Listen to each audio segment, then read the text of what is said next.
இந்த உலகத்துல மனுஷன் எவ்வளவோ தவறுகள் செய்யறான். அதுக்கெல்லாம் என்ன காரணம்? அதை பத்தின ஆராய்ச்சி தான் இன்னைக்கு.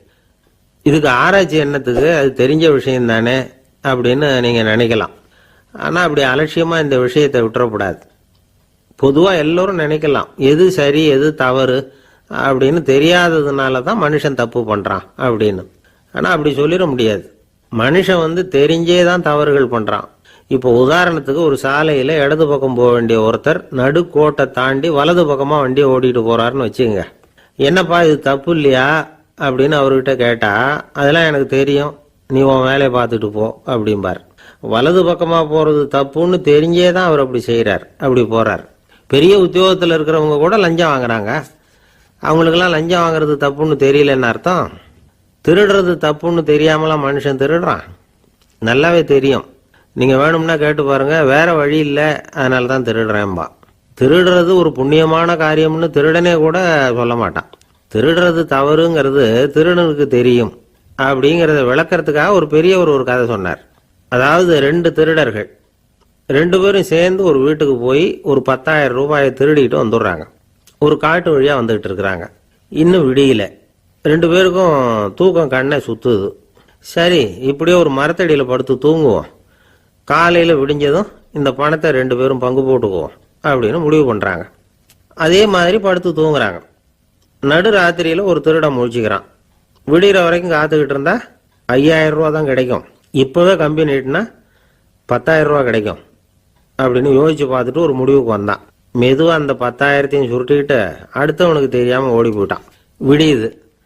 அடுத்தவன் எழுந்திரிச்சு பாக்குறான். பணத்தையும் காணல, பாகஸ்தனையும் காணல. இந்த திருடன் அந்த திருடனை திட்டுறான். திருட்டு பய, அயோக்கிய பய, இப்படி அநியாயமா கிளப்பிட்டு போட்டானே அப்படிங்கிறான். இதுல இருந்து என்ன தெரியுது? தெரியாம எடுத்துக்கிட்டு போறது திருட்டு, அயோக்கியத்தனம், அநியாயம் அப்படிங்கிறது இவனுக்கு தெரிஞ்சிருக்குது. அதனாலதான் அடுத்தவனை பார்த்து இப்படி திட்டுறான். அதனால தெரியாததுனால மனுஷன் தவறு பண்றான்னு சொல்றது சரியில்லை. அப்படின்னா மனுஷன் பண்ற தவறுகளுக்கு உண்மையான காரணம் தான் என்ன? இதே சந்தேகம் அர்ஜுனனுக்கும் வந்துதான். அதனாலதான் அவன் பகவானை பார்த்து கேட்கறான். மனுஷன் தன் விருப்பத்துக்கு விரோதமா ஏதோ ஒரு சக்தியினால பலாத்காரமா இழுக்கப்பட்டது மாதிரி பாவம் பண்றானே, அந்த சக்தி என்ன அப்படின்னு கேட்கறான். இதுக்கு பகவான் பதில் சொல்றார். காமமும் குரோதமும் தான் அந்த சக்திகள், அதாவது ஆசையும் சினமும். இது 2ம் உன்னுடைய எதிரிகள் அப்படிங்கிறத புரிஞ்சுக்கோ அப்படிங்கிறார். இன்னமும் நுணுக்கமா பார்த்தா காமத்தினுடைய மறு உருவங்கள் தான் குரோதமும் லோபமும். ஆசை நிறைவேறலன்னா குரோதம், அதாவது கோபம். ஆசை நிறைவேறிட்டதுன்னா லோபம், அதாவது பேராசை. பாவத்தை கண்ட்ரோல் பண்ணணும்னா அதுக்கு மெயின் சுவிட்ச் எது அப்படிங்கிறது இப்பதான் தெரியுது. அதுக்கு மனுஷன் தெரிஞ்சே தான் தவறு பண்றான் அப்படின்னு பேசிக்கிட்டோமே. அதுக்கு ஒரு உதாரணம். ஒரு ஆளு ஹோட்டல்ல சாப்பிட போனான். சாப்பிட்டு முடிச்சான். எழுந்திரிச்சு முதலாளி கிட்ட பில்லை கொடுத்தான். காசை கொடுக்கல. முதலாளி பணம் கொடுன்னு கேட்டார். இவன் என்கிட்ட பணம் இல்லைன்னா. முதலாளி கொஞ்சம் கூட அலட்டிக்கல. உள்ள இருந்து ஒரு ஆளை கூப்பிட்டார். இவனை கூப்பிட்டுட்டு போய் இட்லி மாவு ஆட்ட சொல்லுன்னார். இவனும் கவலைப்படாம உள்ள போயிட்டான்.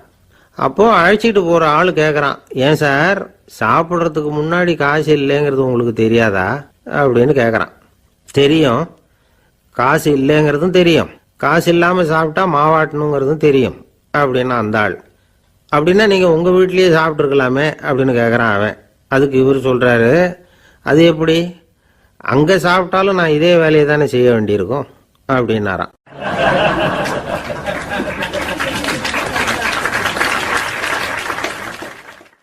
நம்மள மாதிரி ஒரு ஆசாமி அவன் நம்மள மாதிரியே கற்பனை பண்ணான். அதாவது நாம தான் இந்த உலகத்துல ரொம்பவும் கஷ்டப்படுறோம், மற்றவங்க எல்லாம் சந்தோஷமா இருக்கிறாங்க அப்படின்னு அவன் நினைச்சுக்கிட்டான். அவன் ஒரு நாள் கடவுளை வேண்டிக்கிட்டானா, சுவாமி இந்த உலகத்துல எவ்வளவோ பேர் இருக்கிறாங்க, ஒவ்வொருத்தருக்கும் ஒவ்வொரு விதமான கஷ்டம் இருக்கலாம், ஒத்துக்கிறேன். இருந்தாலும் எனக்கு அது கொஞ்சம் அதிகமா இருக்கிறது மாதிரி தெரியுது. அதனால நீங்க எனக்காக ஒரு சின்ன உதவி செஞ்சா போதும். அது வேற ஒண்ணும் இல்லை, என்கிட்ட இருக்கிற துயரங்களை இன்னொருத்தர் யாருக்கிட்டையாவது கொடுத்துருங்க, அவர்கிட்ட இருக்கிற துயரங்களை என்கிட்ட மாத்தி கொடுத்துருங்க. ஒரு மியூச்சுவல் டிரான்ஸ்ஃபர், அவ்வளவுதான். அப்படி பண்ணிவிட்டா போதும் அப்படின்னு வேண்டிக்கிட்டானா. அன்னைக்கு ராத்திரியே அவன் ஒரு கனவு கண்டிருக்கான். வானத்திலிருந்து ஒரு குரல் கேட்டிருக்கு. அது என்ன சொல்லிச்சு தெரியுமா? ஏ ஜனங்களே, எல்லாரும் அவங்கவுங்க கஷ்டங்களை ஒரு பையில போட்டு எடுத்துக்குங்க. அப்படி எடுத்துக்கிட்டு நேராக இந்த ஊர் எல்லையில் இருக்கிற கோயிலுக்கு வந்து சேருங்க அப்படின்னு அந்த குரல். ஆஹா, கடவுள் நம்ம பிரார்த்தனைக்கு செவி சாய்ச்சுட்டார் அப்படின்னு சந்தோஷப்பட்டான் இவன். உடனே என்ன பண்ணான், தன்கிட்ட இருந்த கஷ்டத்தையெல்லாம் ஒரு சாக்கு பையில போட்டு எடுத்துக்கிட்டான். வீட்டை விட்டு வெளியில் வந்தான். தெருவில் இறங்கி நடக்கிறான். அங்கே பார்த்தா ஏகப்பட்ட பேர் ஆளுக்கு ஒரு பையை தூக்கிக்கிட்டு கோயிலுக்கு போய்கிட்டு இருக்கிறாங்க. சில பேர் மூட்டையாக கட்டி தலையில் சுமந்துக்கிட்டு போய்கிட்டு இருக்கிறாங்க. இவன் பார்த்தான். இவனுக்கு ரொம்ப ஆச்சரியமாக இருந்தது. ஏன்னா எல்லாரும் வச்சிருக்கிற பைய இவன் பையை விட பெருசாக இருந்தது. இவன் பை தான் இருக்கிறதுலையே கொஞ்சம் சின்னதாக தெரிஞ்சுது. இப்போ அவன் மறுபடியும் சாமியை வேண்டிக்கிட்டான். கடவுளே, இப்போ உள்ள சூழ்நிலையை கவனிச்சா என்கிட்ட இருக்கிற பையே பரவாயில்லன்னு தோணுது. அதனால் வேற பை எதையும் மாற்ற வேணாம், இதுவே பரவாயில்ல, இந்த பையோட திரும்பி வீட்டுக்கு போனால் போதும்னு நினைக்கிறேன் அப்படின்னு எதோ நினைக்க ஆரம்பிச்சுட்டான் அவன். எல்லாரும் கோயிலுக்கு போய் சேர்ந்தாங்க. கோயிலில் அந்த குரல் மறுபடியும் கேட்டுது. எல்லாரும் அவங்கவுங்க பைகளை சுகத்தில் தொங்க விடுங்க. திடீர்னு விளக்குகள் அணையும், மணி அடிக்கப்படும், அதுதான் அடையாளம். அந்த சமயத்தில் இருட்டில் உங்களுக்கு வேண்டிய பைய நீங்கள் மாற்றி எடுத்துக்கலாம், தேர்ந்தெடுத்துக்கலாம். வெளிச்சம் இருக்கிறப்பவே உங்களுக்கு பிடிச்ச பைக்கு பக்கமாக பார்த்து நீங்கள் நின்றுக்கலாம் அப்படின்னு சொல்லி விவரம் சொல்லிச்சான் அந்த குரல். அப்படி சொன்னதுக்கு அப்புறம் திடீர்னு விளக்கு அணைஞ்சுது, மணி அடிச்சுது. கொஞ்ச நேரம் கழித்து மறுபடியும் விளக்குகள்லாம் எரிஞ்சுது. இப்போ பார்த்தா எல்லாரும் அவங்கவுங்க பையையே கெட்டியாக பிடிச்சிட்டு நிற்கிறாங்க. இவனும் அப்படியே நிற்கிறான். இவன் மெதுவாக பக்கத்தில் நிற்கிறவங்கிட்ட கேட்டானா, ஏன் நீங்கள் பைய கையிலேயே வச்சுருக்கிறீங்க, செவுத்துல மாட்டலையா அப்படின்னு கேட்டிருக்கான். இல்லைப்பா, நீ ஏன் கையிலேயே வச்சிருக்கிறியோ அதே காரணத்துக்காக தான் நாங்களும் வச்சிருக்கிறோம். நம்ம கவலைகளை பற்றி நமக்கு ஓரளவுக்காவது தெரியும். ஆனால் மற்றவங்க கவலைகள் நமக்கு பரிச்சயம் இல்லாதவை, பழக்கம் இல்லாதது. அதனால் நமக்கு தெரிஞ்ச கவலைகளை சமாளிக்கிறது சுலபம். தெரியாததை சமாளிக்கணும்னா மறுபடியும் ஆரம்பத்திலேருந்து ஆரம்பிக்கணும். அதனால் பழைய நண்பர்களோடு வாழறது தான் மேல் அப்படின்னு நானான். அதுக்கப்புறம் அவன் தன்னோட பையே போதும்னு வீட்டுக்கு திரும்பி வந்துட்டானான். இது ஒரு பெரியவர் சொல்லியிருக்கிற கதை. அதனால் நம்மகிட்ட இருக்கிற கஷ்டங்கள் தான் பெருசு, அதை இன்னொருத்தங்கிட்ட கொடுத்துட்டு மாற்றிக்கலாம் அப்படின்னு நினைக்கிறது தப்பு. இதே மாதிரி இன்னொரு சம்பவம். ஒரு ஊரில் ஒரு நாள் ராத்திரி ஆகாயத்திலிருந்து கடவுள் குரல் கேட்குது. இந்த ஊரில் இருக்கிற ஜனங்கள்லாம் கொஞ்சம் கவனிங்க, உங்களுக்கு ஒரு செய்தி. அதாவது இங்கே இருக்கிற ஜனங்கள்லேயே கொஞ்சம் கூட கவலையே இல்லாத ஆள் யாருன்னு எனக்கு தெரியணும். அதனால் எல்லாரும் அவங்கவுங்க கவலைகளை ஒரு பையில் போட்டு எடுத்துக்கிட்டு கோயிலுக்கு வாங்க அப்படின்னார் கடவுள். உடனே வரிசையாக எல்லாரும் வர ஆரம்பித்தாங்க. எல்லார் கையிலையும் பை இருந்தது, சின்னதும் பெருசுமா. கவலையே இல்லாத ஆள் யாருன்னு தேடினார் கடவுள். ஒரே ஒரு ஆள் மட்டும் கையில் எதுவும் இல்லாமல் வெறும் கையை வீசிக்கிட்டு ரொம்ப ஜாலியாக நடந்து வந்துக்கிட்டு இருந்தான். கடவுள் அவங்ககிட்ட போனார். ஏன்பா உனக்கு கவலையே இல்லையா அப்படின்னு கேட்டார். எனக்கும் சில கவலைகள்லாம் உண்டு அப்படின்னு அவன். எங்கே அதெல்லாம்னு கேட்டிருக்கார் கடவுள். பின்னாடி லாரியில் வந்துக்கிட்டு இருக்கு அப்படின்னு அவன்.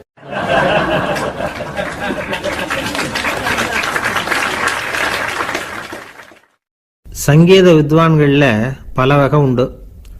சில குறிப்பிட்ட ராகங்களை பாடுறதுல அவங்களுக்கு பெருமை வர்றது உண்டு. ஆனால் ஒருத்தர் இருந்தார், அவரால் ஒரு ராகத்துக்கே பெருமை வந்தது.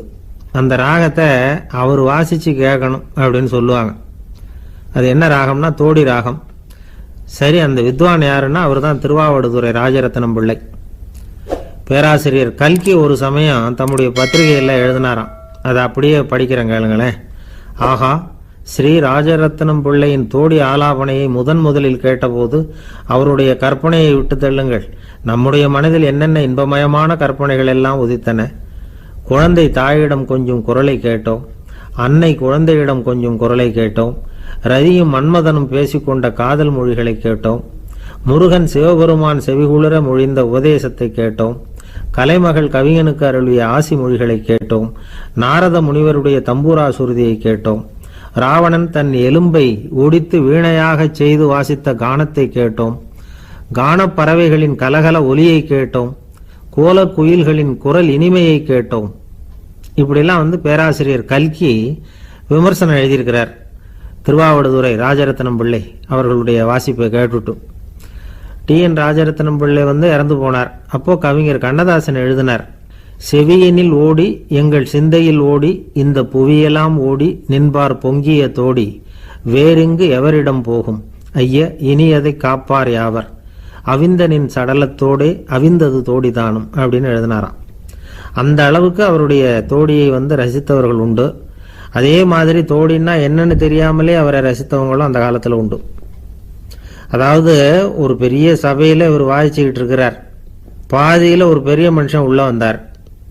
அவர் உடம்புல பட்டு வேஷ்டி, ஜருகை, அங்கவஸ்திரம், வாயில் வெத்தலை, வாசனை புகையில, காதில் வைரக்கடுக்கன், கழுத்தில் தங்க சங்கிலி, கை விரல் பூரா மோதிரம், கையில் ஒரு வெள்ளி வெத்தலை புட்டி, உதவிக்கு 2 பேர் பக்கத்தில். இவ்வளவு பந்தாவோட வரார் கச்சேரி கேட்கறதுக்கு.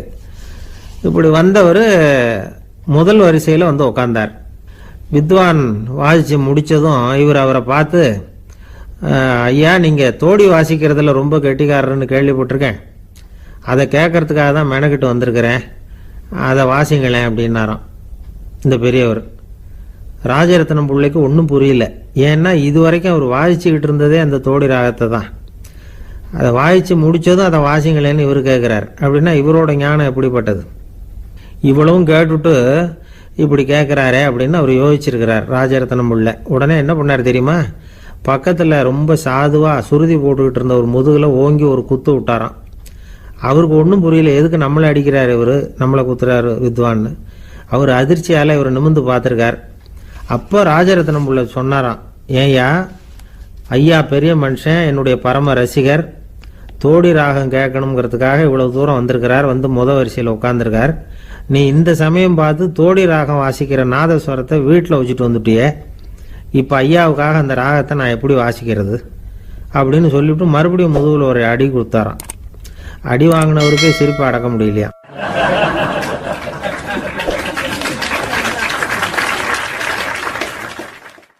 ஒரு மனுஷனை பார்த்து என்கிட்ட வாலாட்டாதே அப்படின்னு சொன்னா அவன் நம்மகிட்ட ஏதோ வம்புக்கு வர்றான்னு அர்த்தம்.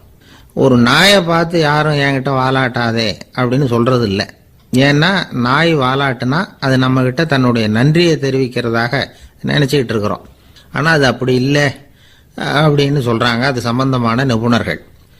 ஒரு நாய் தன்னுடைய வாலை இந்த பக்கமும் அந்த பக்கமுமா இப்படியும் அப்படியும் ஆட்டிக்கிட்டு இருந்தா அது பதட்டத்தில் கூட இருக்கலாம். நாய் நட்பா இருந்தாலும் வாலாட்டும், ஆத்திரத்தில் இருந்தாலும் வாலாட்டும், கோபத்தில் இருந்தாலும் வாலாட்டும், குழப்பத்தில் இருந்தாலும் வாலாட்டும், மகிழ்ச்சியா இருந்தா கூட அது வாலாட்டும்.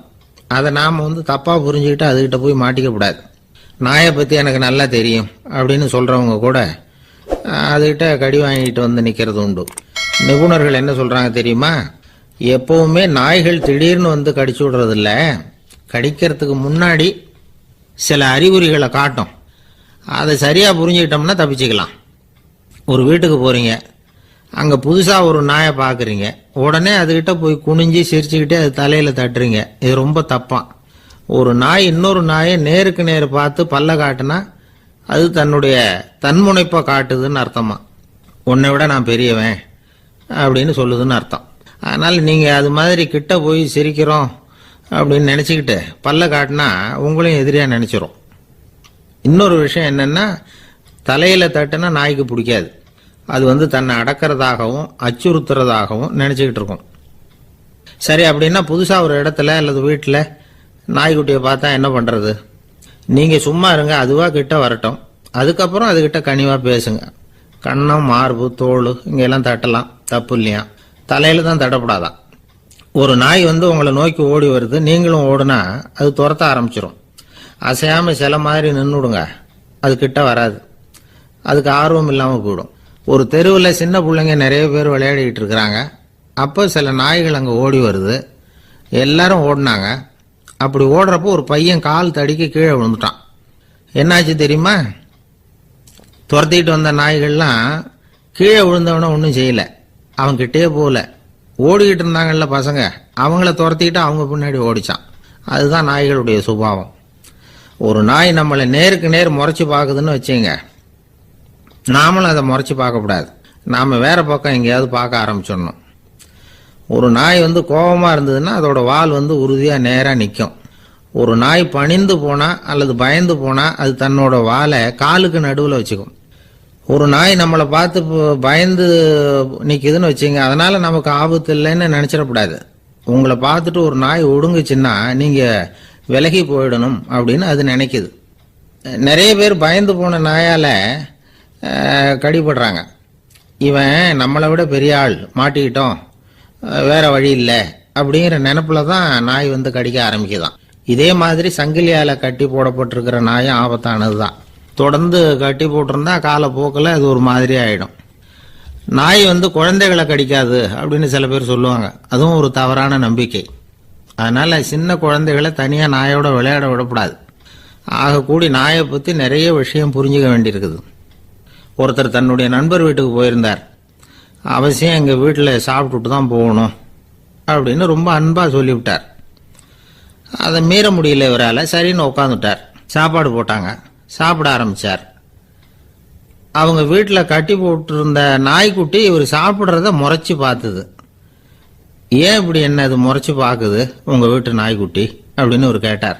அப்போ அவங்க சொன்னாங்களாம், அதுகிட்ட ஒரு கெட்ட பழக்கம்ங்க, தன்னோட தட்டுல யாரு சாப்பிட்டாலும் அது அப்படிதான் முறைச்சி பார்க்கும் அப்படின்னாரா அவர்.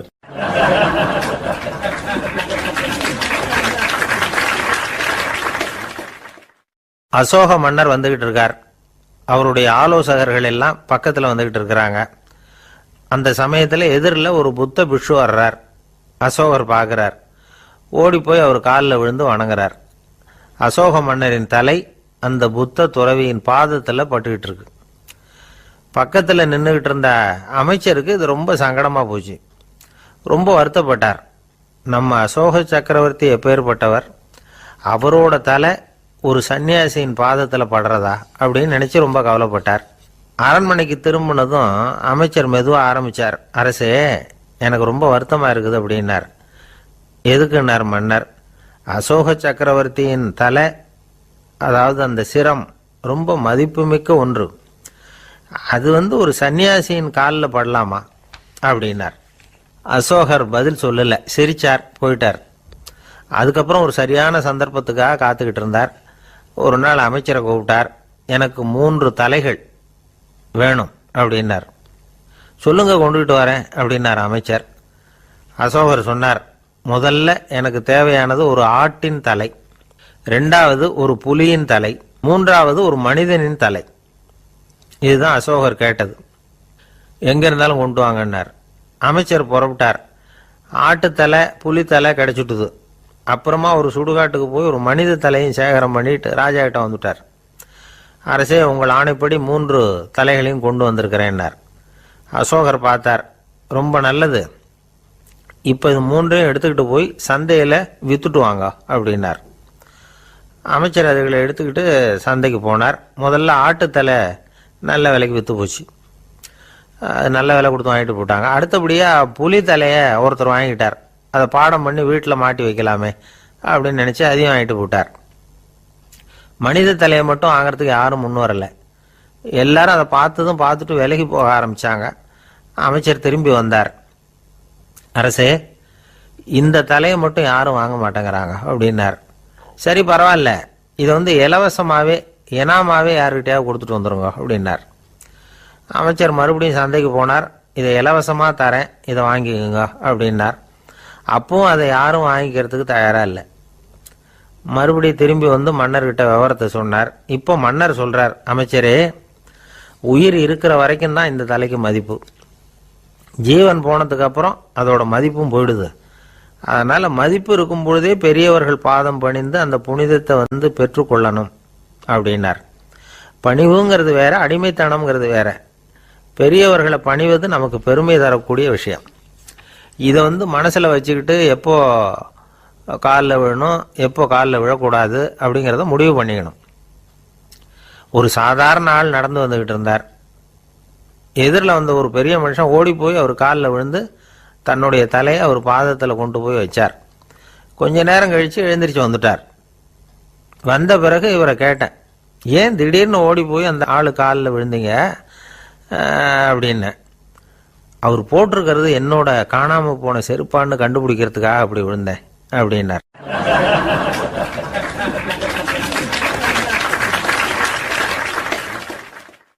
இன்பம் துன்பம் இது ரெண்டும் சேர்ந்தது தான் வாழ்க்கை. இது எல்லாரும் சொல்லிட்டு இருக்கிற ஒரு உண்மை.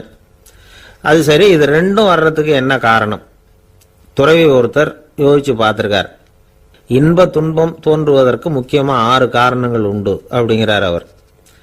அது என்னங்கிறத நாமளும் தெரிஞ்சு வச்சுக்குவோமே. இப்ப முதல் காரணம் சுயநலம். ஒரு தாயார் தன்னுடைய சுயநலம் கருதி தன்னுடைய மகன் இன்பமா இருக்கணும்னு ஆசைப்படுறாங்க. மகனும் அப்படியே ஆசைப்படுறான்.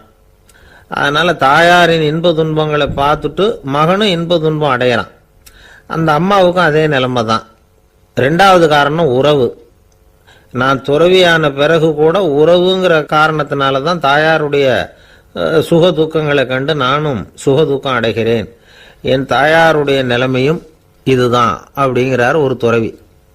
3வது காரணம் என்னன்னா அறிமுகம். எனக்கு அறிமுகமான ஒருத்தரை ரயில் நிலையத்தில் சந்திக்கிறேன். அவர் தன்னுடைய பணப்பையை எங்கேயோ தொலைச்சு விட்டு வருத்தப்பட்டு இருக்கிறார். நானும் வருத்தப்படுறேன். அந்த சமயத்தில் யாரோ ஒருத்தர் இதுதானே அவங்க பணப்பை அப்படின்னு சொல்லி கொண்டாந்து நீட்டுறார். பணப்பையை தொலைச்சவர் சந்தோஷப்படுறார். நானும் சந்தோஷப்படுறேன். இது அந்த துறவி சொல்ற அனுபவம். 4வது காரணம் என்னன்னா கருணை. எனக்கு முன்னே பின்ன தெரியாத ஒருத்தனை யாரோ ஒருத்தன் அடிச்சு காயப்படுத்தி போடுறான். கருணை காரணமா நான் அதுக்காக துக்கப்படுறேன். 5வது காரணம் எதையும் நம்புறது. ஒரு பசுமாட்டை ஒரு முரணை அடிச்சுக்கிட்டு இருக்கிறான் அப்படின்னு ஒருத்தர் நம்மகிட்ட சொல்றாருன்னு வைங்க, உடனே நான் துக்கப்படுறேன். இன்னொருத்தர் அந்த முரணனை போலீஸ்காரங்க பிடிச்சிட்டு போயிட்டாங்கன்னு சொல்லி சொல்றாரு. நான் உடனே சந்தோஷப்படுறேன். 3வதா ஒருத்தர் முதல் 2 பேரும் சொன்னது பொய்யுங்கிறார். அப்ப நான் இன்ப துன்பம் ரெண்டுமே இல்லாம நிம்மதியா இருக்கிறேன். இது ஒரு விதம். அடுத்தது 6வது காரணம் என்னன்னா தன்மயமாகுதல். ஒரு நாவல் படிச்சுக்கிட்டு இருக்கிறோம். அதுல வர்ற பாத்திரங்களோட நாம ஒன்றி போயிடுறோம். அதுல வர்ற பாத்திரங்கள் சிரிச்சுதுன்னா நாமளும் சிரிக்கிறோம், அது அழுதுன்னா நாமளும் அழறோம். அதெல்லாம் அந்த துறவி சொல்ற அனுபவ உண்மைகள். இன்ப துன்பம் இது ரெண்டும் தோன்றுவதற்கு சுயநலம், உறவு, அறிமுகம், கருணை, எதையும் நம்புறது, தன்மயமாகிறது, இது எல்லாம் தான் முக்கிய காரணம் அப்படின்னு அவர் சொல்றார். ஆக கூடி ஒட்டு மொத்தமா யோசனை பண்ணி பார்த்தா பிற பொருள்கள் மீது பற்றுதல் காரணமா தான் நாம இன்ப துன்பம் அடையிறோம் அப்படிங்கிறத புரிஞ்சுக்க முடியுது. மனுஷன் இன்ப துன்பம் அடையறதுக்கு 7வது காரணம் கூட ஒன்று உண்டு அப்படின்னு சொல்லிட்டே வந்தார் ஒருத்தர். அது என்ன அப்படின்னு கேட்டோம். அதுதான் சார் இந்த நீங்க சொல்லிட்டு வர்ற இன்று ஒரு தகவல்னார். எப்படி சொல்றீங்கன்னு கேட்டோம். இன்று ஒரு தகவல் கேட்க ஆரம்பிக்கிறப்போ மனசுல இன்பம், ஆரம்பிச்ச உடனே இது ஏற்கனவே கேட்ட சமாச்சாரமாச்சே அப்படின்னு நினைக்கிறப்போ துன்பம் அப்படின்னு அதுக்கு ஒரு விளக்கம் கொடுத்தார் அவர்.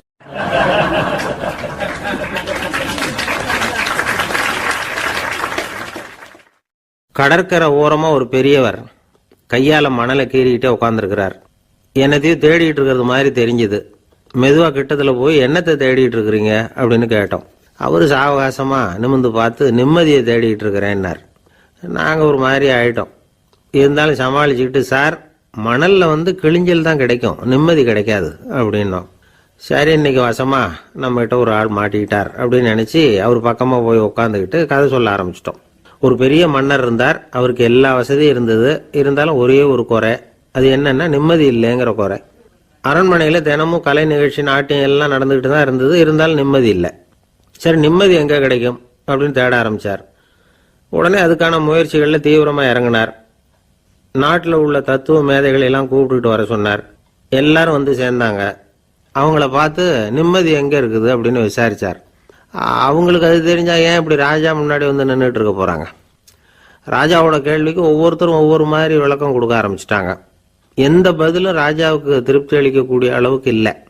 சரி, போயிட்டு வாங்கன்னு சொல்லி அவங்கள எல்லாம் அனுப்பி வச்சுட்டார். ஒரு நாள் அவர் மாளிகையில உப்பருகையில நின்றுட்டு இருக்கிறார். அந்த சமயத்துல தெருவில் ஒரு பிச்சைக்காரன் ரொம்ப உல்லாசமா பாட்டு பாடிக்கிட்டே போயிட்டு இருக்கிறான். குரல்ல ஒரு சந்தோஷம், நடையில ஒரு மிடுக்கு. அவங்ககிட்ட கொஞ்சம் கூட கவலை இருக்கிறதா தெரியல. உடனே ராஜா அதை பார்த்தார். ஏவலாளிகளை கைதட்டி கூப்பிட்டார். உடனே ஓடி போய் அந்த பிச்சைக்காரனை இங்க அழைச்சிட்டு வாங்கன்னு உத்தரவு போட்டார். இவங்க உடனே ஓடி போய் அவனை கூப்பிட்டாங்க. அரண்மனைக்கு வாழ்ந்தாங்க. அவன் வரல. அரண்மனைக்குள்ள அடி எடுத்து வைக்க மாட்டேன்னு சொல்லிவிட்டான். ராஜா கிட்ட விஷயத்தை சொன்னாங்க. அவருக்கு ரொம்ப ஆச்சரியம், இப்படி ஒரு ஆள் இருக்கிறானா அப்படின்னு. சரி, அவன் என்னதான் சொல்றான் அப்படின்னு விசாரிச்சார். இவங்க மறுபடியும் தெருவுக்கு போய் கேட்டாங்க. என்னை பார்க்கணும்னா ராஜா விருப்பப்பட்டாருன்னா அவரை வேணும்னா இங்கே வர சொல்லுங்க அப்படின்னு சொல்லிவிட்டான். அதை ராஜா கிட்ட சொன்னாங்க. அவருக்கு கோபம் வரல.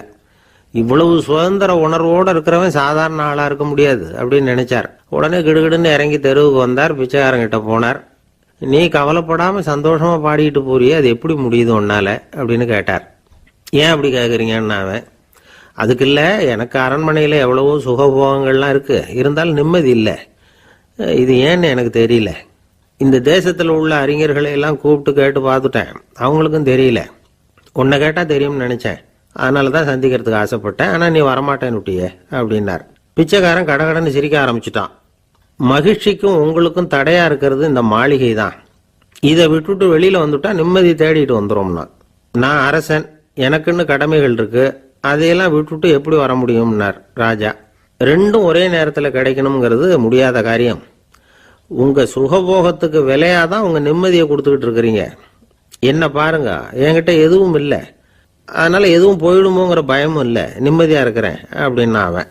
ராஜா உடனே சந்தோஷப்பட்டு தன்னுடைய மேலங்கியை எடுத்து அவனுக்கு பரிசா கொடுத்தாரான். அவன் சிரிச்சுக்கிட்டே அதை வாங்க மாட்டேன்னு விட்டானான். இதை நீங்க எனக்கு கொடுக்கறதுனால எந்த பயனும் இல்லை, அதே நேரத்தில் அதை வாங்கிட்டேன்னா அடுத்த வினாடியிலிருந்து அதை எப்படி காப்பாத்துறதுங்கிற கவலை எனக்கு வந்து சேர்ந்துடும், அப்புறம் தூக்கம் வராது, நிம்மதி போயிடும் அப்படின்னானா. சொல்லிவிட்டு அவன் பாட்டுக்கு சந்தோஷமா பாடிக்கிட்டே போயிட்டான். நிம்மதி எங்க இருக்குங்கிறதையும் ராஜா தெரிஞ்சுக்கிட்டார். அந்த இடத்துக்கு தன்னால போக முடியாதுங்கிறதையும் அவர் புரிஞ்சுக்கிட்டார். இப்படி இந்த கதையை அந்த கடற்கரையில மணலை கீறிக்கிட்டே உட்காந்துருந்தார அந்த பெரியவர்கிட்ட சொல்லி முடிச்சோம். அவர் முகத்துல ஒரு தெளிவு தெரிஞ்சது. எங்களை நிமிர்ந்து பார்த்தார். ரொம்ப நன்றிங்க, இப்ப எனக்கு தெரிஞ்சு போச்சு, நிம்மதி வேணும்னா அதுக்கு என்ன பண்ணணும்னு இப்ப நல்லா புரிஞ்சுக்கிட்டேன் அப்படின்னார். என்ன புரிஞ்சுக்கிட்டீங்கன்னு கேட்டோம். இனிமே இந்த பக்கம் வந்தா உங்க கண்ணுல படாத இடமா பார்த்து உட்காரணும்னு புரிஞ்சுக்கிட்டேன் அப்படின்னார்.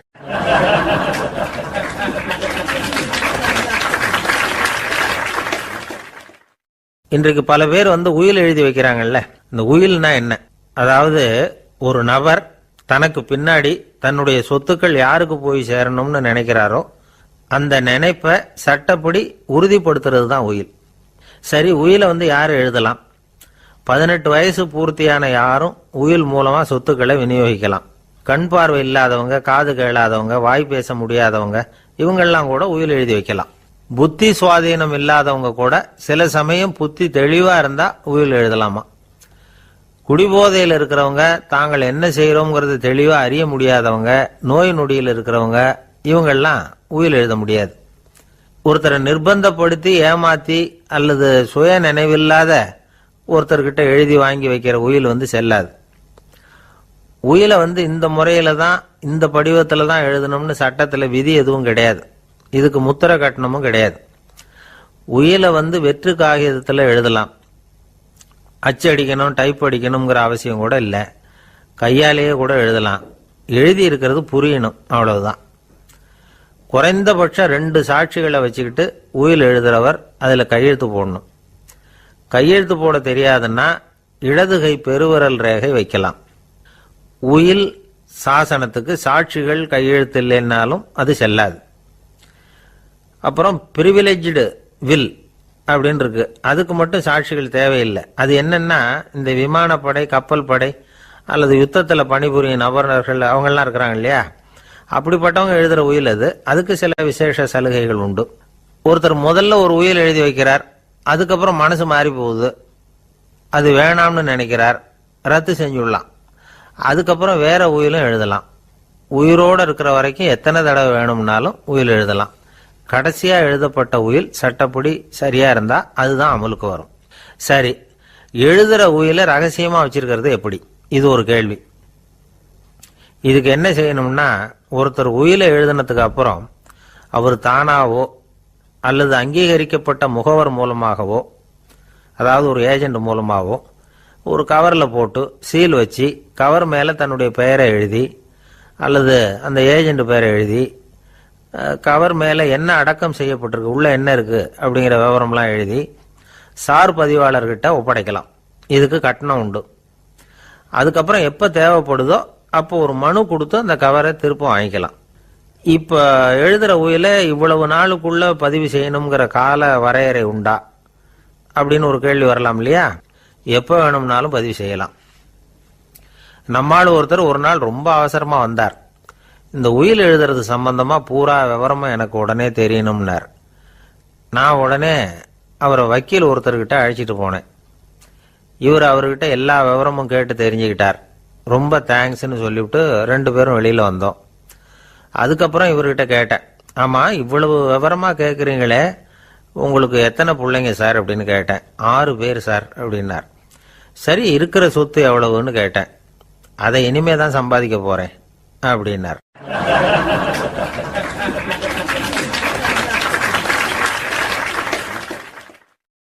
வயிறு பசிக்குதேங்கிறது சிலரோட கவலை, வயிறு பசிக்க மாட்டேங்குதே அப்படிங்கிறது சில பேரோட கவலை.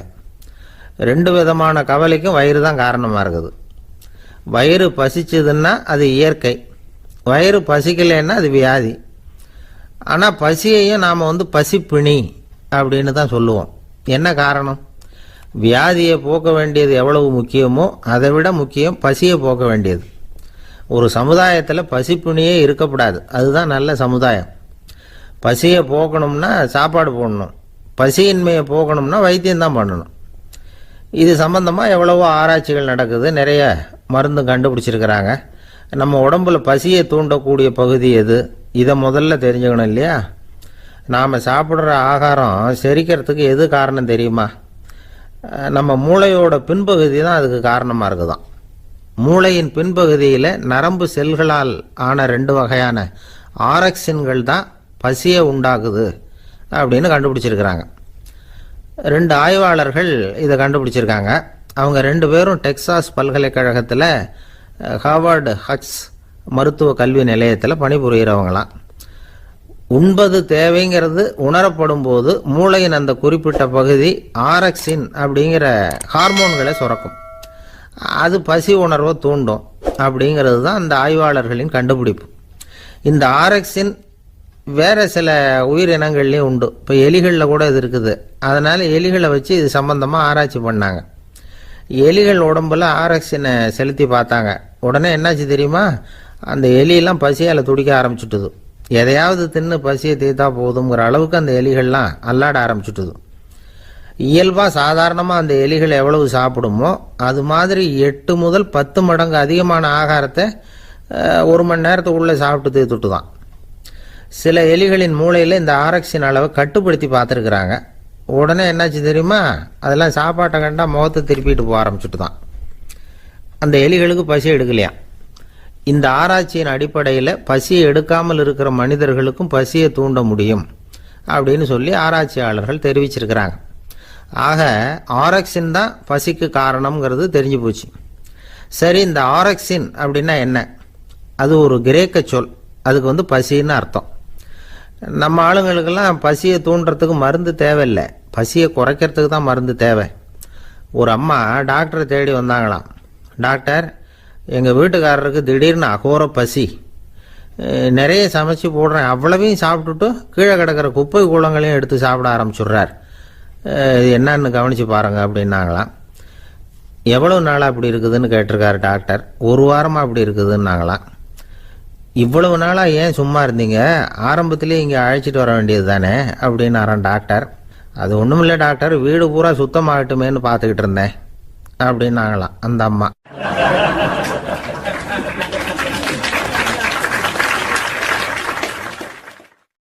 உங்க மேல எனக்கு அளவு கடந்த அன்பு அப்படின்னு யாராவது சொன்னா அதை அலட்சியமா நினைச்சிடக்கூடாது.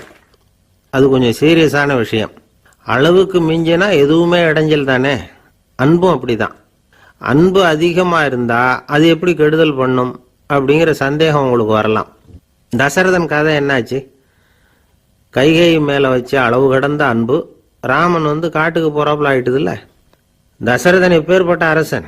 விஸ்வாமித்திரர் சொல்றார், என்ன மாதிரி முனிவர்களுக்கும் தேவர்களுக்கும் ஏதாவது கஷ்டம் வந்தா முதல்ல முருகன் கிட்ட போவோம், அப்புறம் பரமசிவனை போய் பார்ப்போம், அதுக்கப்புறம் திருமால் கிட்ட போவோம், அப்புறம் பிரம்மன் இந்திரன் இவங்களெல்லாம் போய் பார்ப்போம், இவங்களால எல்லாம் முடியலன்னா கடைசியில் அயோத்திக்கு வருவோங்கிறார். உன்னை விட்டா வேற கதி உண்டோ அப்படின்னு தசரதனை பார்த்து விஸ்வாமித்திரரே சொல்றார். அப்பேற்பட்ட அரசன் தசரதன் கைகேயி காலில் விழறான். உன் பாதங்களை தொட்டு கெஞ்சி கேட்டுக்கிறேன், ராமனை காட்டுக்கு அனுப்பாதேங்கிறான். தசரதனுடைய இந்த நிலைமைக்கு என்ன காரணம்? அவன் கைகேயி மேல வச்ச அளவு கடந்த அன்பு தான் காரணம். இப்ப சொல்லுங்க, அன்பா இருந்தாலும் அது அளவுக்கு மீறி போனா கெடுதல் பண்ணுமா பண்ணாதா? அது மட்டும் இல்ல, அளவு கடந்த அன்பு நீதிக்கும் நியாயத்துக்கும் புறம்பான காரியங்களையும் செய்ய வச்சிரும். தசரதன் மிகச்சிறந்த நீதிமான், தர்மத்துக்கு விரோதமா ஒரு காரியமும் செய்யாதவன். அப்பேற்பட்டவன் தன்னுடைய மனைவியை பார்த்து என்ன சொல்றான் தெரியுமா? உனக்காக நான் என்ன செய்யணும் சொல்லு, செய்யறேன். ஒரு குற்றமும் செய்யாத ஒருத்தனை கொல்லணுமா, கொல்றேன். மரண தண்டனை விதிக்கப்பட்ட ஒருத்தனை விடுதலை செய்ய சொல்றியா, செய்யறேன். எந்த பிச்சைக்காரனையாவது கோடீஸ்வரனாக சொல்றியா, ஆக்குறேன். அல்லது கோடீஸ்வரனை பிச்சைக்காரன் ஆக்கணுமா, ஆக்குறேன் அப்படிங்கிறான். நீதிக்கு விரோதமான இந்த பாவங்களை செய்யறதுக்கு அப்பேற்பட்ட அரசன் எப்படி துணிஞ்சான்? மனைவி பேர்ல வச்ச அளவு கடந்த அன்புதான் காரணம். திரிசூலம், வஜ்ராயுதம், வாள் இதுகளால தாக்கப்பட்டா கூட அதையெல்லாம் கொஞ்சம் கூட லட்சியம் பண்ணாத ஒருத்தன் காமதேவனுடைய மலர் அம்புகள் தாக்குனா அதை அவனால தாக்கு பிடிக்க முடியல, விழுந்துடுறான். காமதேவனுக்குள்ள மகிமையே அதுதாங்கிறார் துளசிதாசர். அதனாலதான் பெரியவங்கள்லாம் என்ன சொல்றாங்கன்னா, எதையும் அளவுக்கு மீறி செய்யாதேங்கிறாங்க. அப்பா, அம்மா, மனைவி, மக்கள் எல்லார் பேர்லயும் அன்பு அவசியம்தான். ஆனா அந்த அன்பு அறிவுக்கு புறம்பா இருக்கக்கூடாது, அளவுக்கு மீறி இருக்கக்கூடாது. அப்பதான் வாழ்க்கை சுகமா இருக்கும். இல்லைன்னா அவஸ்தை தான். அளவுக்கு மீறின அன்புங்கிறது புரியுது, அது சரி. அறிவுக்கு புறம்பான அன்புங்கிறது எப்படி? ஒரு தாய்க்கு ஜலதோஷம் அல்லது ஏதோ ஒரு தொற்று நோயின்னு வச்சுங்களேன். அந்த அம்மாவுக்கு தன்னுடைய குழந்தை பேர்ல அளவு கடந்த அன்பு. தனக்கு நோய் இருக்கு, அது அடுத்தவங்களுக்கு தொற்றக்கூடியது அப்படின்னு தெரிஞ்சிருந்தோம் அன்பை காட்டுறதுக்காக அந்த குழந்தைக்கு முத்தம் கொடுக்குறேன்னு தூக்கி வச்சுக்கிட்டு கொஞ்சம் ஆரம்பிச்சதுன்னு வச்சுக்கோங்க, அது நல்லா இருக்குமா? இதுதான் அறிவுக்கு புறம்பான அன்புங்கிறது. அது மாதிரி விலங்குகள்கிட்ட அன்பாயிருன்னு சொல்றோம். அதுக்காக புலிக்கு முத்தம் கொடுக்க முடியுமா? அப்படி கொடுத்தா அது அறிவுக்கு புறம்பான அன்பு. அதனால அன்பு கூட அறிவுபூர்வமா இருக்கணும் அப்படிங்கிறத இன்னைக்கு தகவல் மூலமா நாம புரிஞ்சுக்கணும். இந்த காலத்து காதலன் தன்னுடைய காதலிகிட்ட சொன்னானாம், இதை பாரு, உன் பேர்ல எனக்கு அளவு கடந்த அன்பு, உனக்காக என்ன செய்யணும் சொல்லு, செய்யறேன். நெருப்புல நடக்கணுமா நடக்கிறேன், நீர்ல குதிக்கணுமா குதிக்கிறேன், உயிரையே கொடுக்கணுமா கொடுக்கறேன் அப்படின்னா. சரி, வர்ற ஞாயிற்றுக்கிழமை சாயந்தரம் 6 மணிக்கு இதே இடத்துக்கு வாங்க அப்படின்னு அந்த பொண்ணு. இவன் கொஞ்சம் யோசனை பண்ணி பார்த்துட்டு, அன்னைக்கு மழை பெய்யாம இருந்தா வந்துடுறேன் அப்படின்னானா. ஒரு பெரிய அரசன் இந்த உலகம் பூராவையும் ஆண்டுகிட்டு இருந்தான். ரொம்ப காலம் அப்படி அரசாட்சி பண்ணிக்கிட்டு இருந்தான். திடீர்னு அவனுக்கும் சில எதிரிகள் முளைச்சாங்க. அவங்கெல்லாம் ஒன்று சேர்ந்து இவனை தோற்கடிச்சுட்டாங்க. தோத்து போனதும் இவனுக்கு பயம் வந்துட்டுது, எங்கே எதிரிகள் நம்ம கொண்டுடுவாங்களோ அப்படின்னு. வெளியில் வந்தால் தனக்கு ஆபத்துன்னு பயந்துக்கிட்டு யாருக்கும் தெரியாமல் ஒரு குகைக்குள்ளே போய் பதுங்கி கிடக்கிறான். நிலைமையை பாருங்க. முதல் நாள் அரண்மனையில் அதிகாரம் பண்ணிக்கிட்டு இருந்தவன் மறுநாள் குகையில் பயந்து போய் பதுங்கி கிடக்கிறான். ராத்திரி நேரம் வந்தது, பசி வயத்தை கிள்ளுது, பிச்சை எடுத்து சாப்பிட வேண்டிய நிலைமை. பிச்சை எடுக்கிறதுக்கு பாத்திரம் வேணுமே, என்ன பண்ணுறது அப்படின்னு அங்கேயும் இங்கேயும் பார்க்குறான். ஒரு மூலையில் யாரோ விட்டுட்டு போன ஒரு ஓடு கிடக்குது. அதை எடுத்துக்கிட்டு புறப்பட்டான். இருட்டில் வழி புரியல. ஏதோ ஒரு யூகத்தில் காலை மெதுவாக எடுத்து வச்சு நடந்து போய்கிட்டு இருக்கிறான். வழியில் ஒரு கருப்பு நாய் படுத்து கிடந்தது. இருட்டில் அவன் இது கண்ணுக்கு சரியாக தெரியல, அவனுக்கு தவறி போய் காலை வச்சுட்டான். அது மேலே நாய் சும்மா இருக்குமா, வள்ளுன்னு விழுந்து கடிச்சு விட்டுது. காலை பார்க்குறான், காலத்தையும் நினச்சி பார்க்குறான். அரண்மனையில் வீரக்கழல் அணிந்த காலை உடைய மன்னா அப்படின்னு புகழ்வாங்களே புலவர்கள்லாம். ஆனால் அது இன்னைக்கு நாய் கடித்த காலம் ஆயிட்டுதே அப்படின்னு நினைக்கிறான். அது மட்டும் இல்லை, முன்னாடி எல்லாம் பொற்கிண்ணங்களில் தான் அவன் சாப்பிடுவான். ஆனால் இப்போ உடஞ்சி போன ஓட்டு, அது ஓட்டை கையில் வச்சுக்கிட்டு நிற்கிறான். அதில் ஏதாவது யாராவது சாப்பாடு போடுவாங்களான்னு. முன்னாடியெல்லாம் நிறைய பேர் அரண்மனைக்கு வருவாங்க, அரசருக்கு காணிக்கைன்னு சொல்லி இவன் காலடியில் கொண்டாந்து கொட்டுவாங்க. அப்போல்லாம் இவன் அந்த ஜனங்களுடைய முகத்தை திரும்பி கூட பார்க்கறது இல்லை, ரொம்ப கர்வமாக உட்காந்துருப்பான். அதே ஆள் இன்னைக்கு எல்லார் கண்ணுலையும் படுறது மாதிரி பிச்சை எடுத்துக்கிட்டு இருக்கிறான். அப்போலாம் காணிக்கைகளை தன்னுடைய கையால் வாங்குறது தனக்கு கௌரவ குறைச்சல்னு நினச்சி தன்னுடைய வேலைக்காரங்களை விட்டு தான் அதை வாங்க சொல்லுவான்.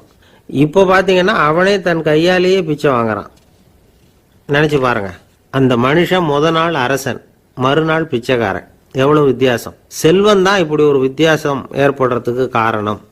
அப்படிப்பட்ட செல்வம் வாழ்க்கையை நடத்துறதுக்கு நமக்கு தேவைதான். ஆனால் அதையே நாம் அடைய வேண்டிய பயனா நினைக்கிறோம் பாருங்க, அதுதான் வேடிக்கை. இதை நம்மாழ்வார் அழகா ஒரு பாசுரத்தில் சொல்றார். ஒரு நாயகமாய் ஓட உலகுடன் ஆண்டவர், கருணாய் கவர்ந்த காலர், சிதைகிய பானையர், பெருநாடு காண இம்மையிலே பிச்சைதாம் கொள்வர், திருநாரணன் தாழ் காலம் பெற சிந்தித்து உய்மினோ அப்படிங்கிறார் நம்மாழ்வார். ஒரு பெரிய பணக்காரர் ஒரு துறவிகிட்ட போய், சாமி என்கிட்ட நிறைய பணம் இருக்கு, இருந்தாலும் நிம்மதி இல்லை, என்னால் நிம்மதியாக இருக்க முடியல, என்ன காரணம்னு கேட்டாராம். உடனே அந்த துறவி இதுக்கு நேரடியாக பதில் சொல்லாமல் பக்கத்தில் நின்றுக்கிட்டு இருந்த ஒரு குழந்தைய கூப்பிட்டார். அது ஓடியாந்தது. ஒரு ஆப்பிள் பழத்தை எடுத்து அது கையில் கொடுத்தார். அதை வாங்கிக்கிட்டு குழந்தை சிரிச்சுது.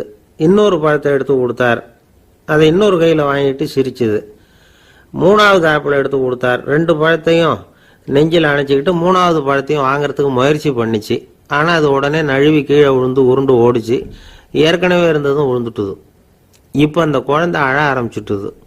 இப்போ அந்த துறவி பணக்காரர்கிட்ட சொன்னாராம், குழந்தைய கவனிச்சியா, 2 ஆப்பிள் போதும்னு அது நினைச்சிருந்தா இப்போ அது அழ வேண்டிய அவசியம் வந்திருக்குமா அப்படின்னாராம். எதுவுமே அளவுக்கு மிஞ்சினா துன்பம்தான். இந்த காலத்தில் இதெல்லாம் யாரு காதில் வாங்குறாங்க? ஒருத்தனை நல்ல வழிக்கு கொண்டு வரணும்னு நினைச்சு அவனை கூப்பிட்டு உட்கார வச்சு இந்த கதையை சொல்லிட்டு இருந்தாங்க. சொல்லிவிட்டு அந்த குழந்தை செஞ்சது தப்பு தானே அப்படின்னு கேட்டிருக்கிறாங்க. ஆமாம், தப்பு தான், நானா இருந்தா அப்படி செஞ்சிருக்க மாட்டேன் நானா இவன். 2 பழமே போதும்னு சொல்லியிருப்பியா அப்படின்னு கேட்டிருக்காங்க. அப்படி இல்லைங்க, அவர் கொடுக்க கொடுக்க ஒவ்வொரு பழமா வாங்கி பின்னாடி வச்சுட்டு மறுபடியும் கையை நீட்டுவேன் அப்படிங்கிறானா. இவெல்லாம் எந்த காலத்துல திருந்துறது?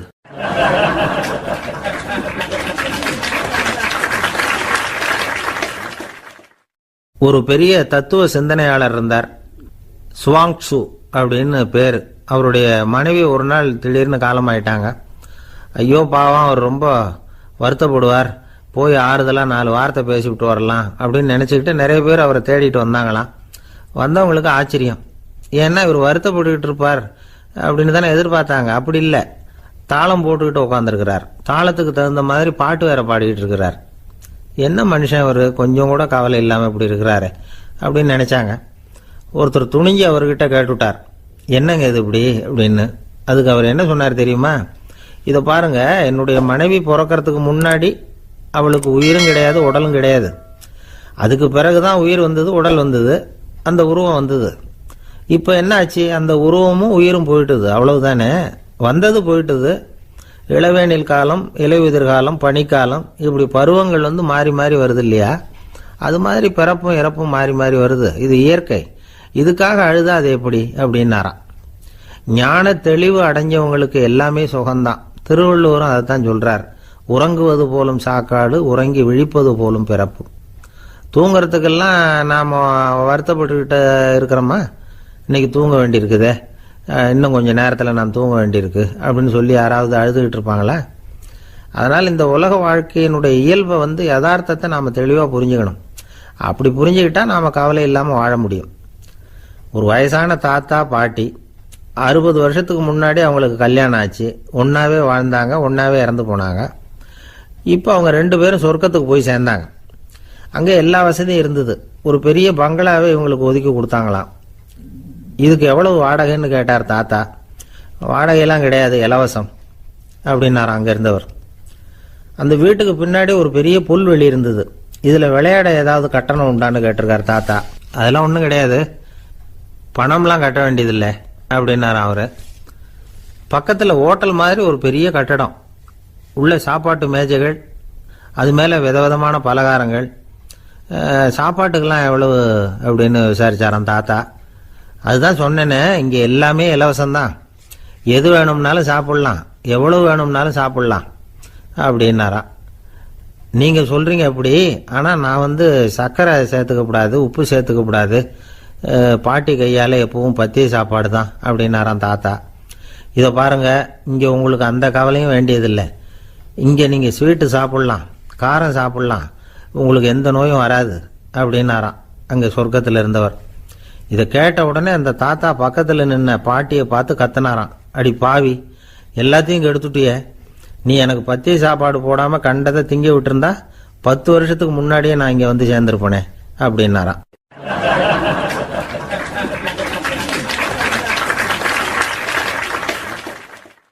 ஒரு சன்னியாசி, அவர் ஒரு நாள் ஒரு கனவு கண்டாராம். அந்த கனவுல அவர் சொர்க்கத்துக்கு போறார். அங்கே ஒரு பெரிய திருவிழா நடந்துகிட்டு இருக்குது. எங்கே பார்த்தாலும் அலங்கார வளைவுகள், வண்ணமயமான விளக்குகள், பாதைகள் பூரா மலர்கள், எல்லா கட்டடங்களும் ஒளிமயம். அவ்வளவு கோலாகலமா பிரம்மாண்டமா அந்த திருவிழா நடந்துகிட்டு இருக்குது. அது என்ன திருவிழாங்கிறது இந்த சன்னியாசிக்கு புரியல. அங்க எதிரில் வந்துகிட்டு இருந்த ஒருத்தரை நிறுத்தி, என்ன விசேஷம் இங்க அப்படின்னு விசாரிச்சாராம். உனக்கு தெரியாத விஷயம், இன்னைக்கு இறைவனுக்கு பிறந்த நாள், அதை தான் எல்லாரும் சேர்ந்து கொண்டாடுறோம். இதுக்காக பிரம்மாண்டமான ஊர்வலம் ஒன்று வரப்போகுது, இறைவனே அந்த ஊர்வலத்தில் கலந்துகிறார் அப்படின்னார் அவர். உடனே அந்த சன்னியாசி ஒரு மரத்து நிழல்ல ஒதுங்கி நின்றுக்கிட்டார். ஊர்வலம் வந்துகிட்டு இருக்குது. முதல்ல ஒரு குதிரை வந்துகிட்டு இருக்கு, அது மேலே ஒருத்தர் உட்காந்துருக்கிறார்.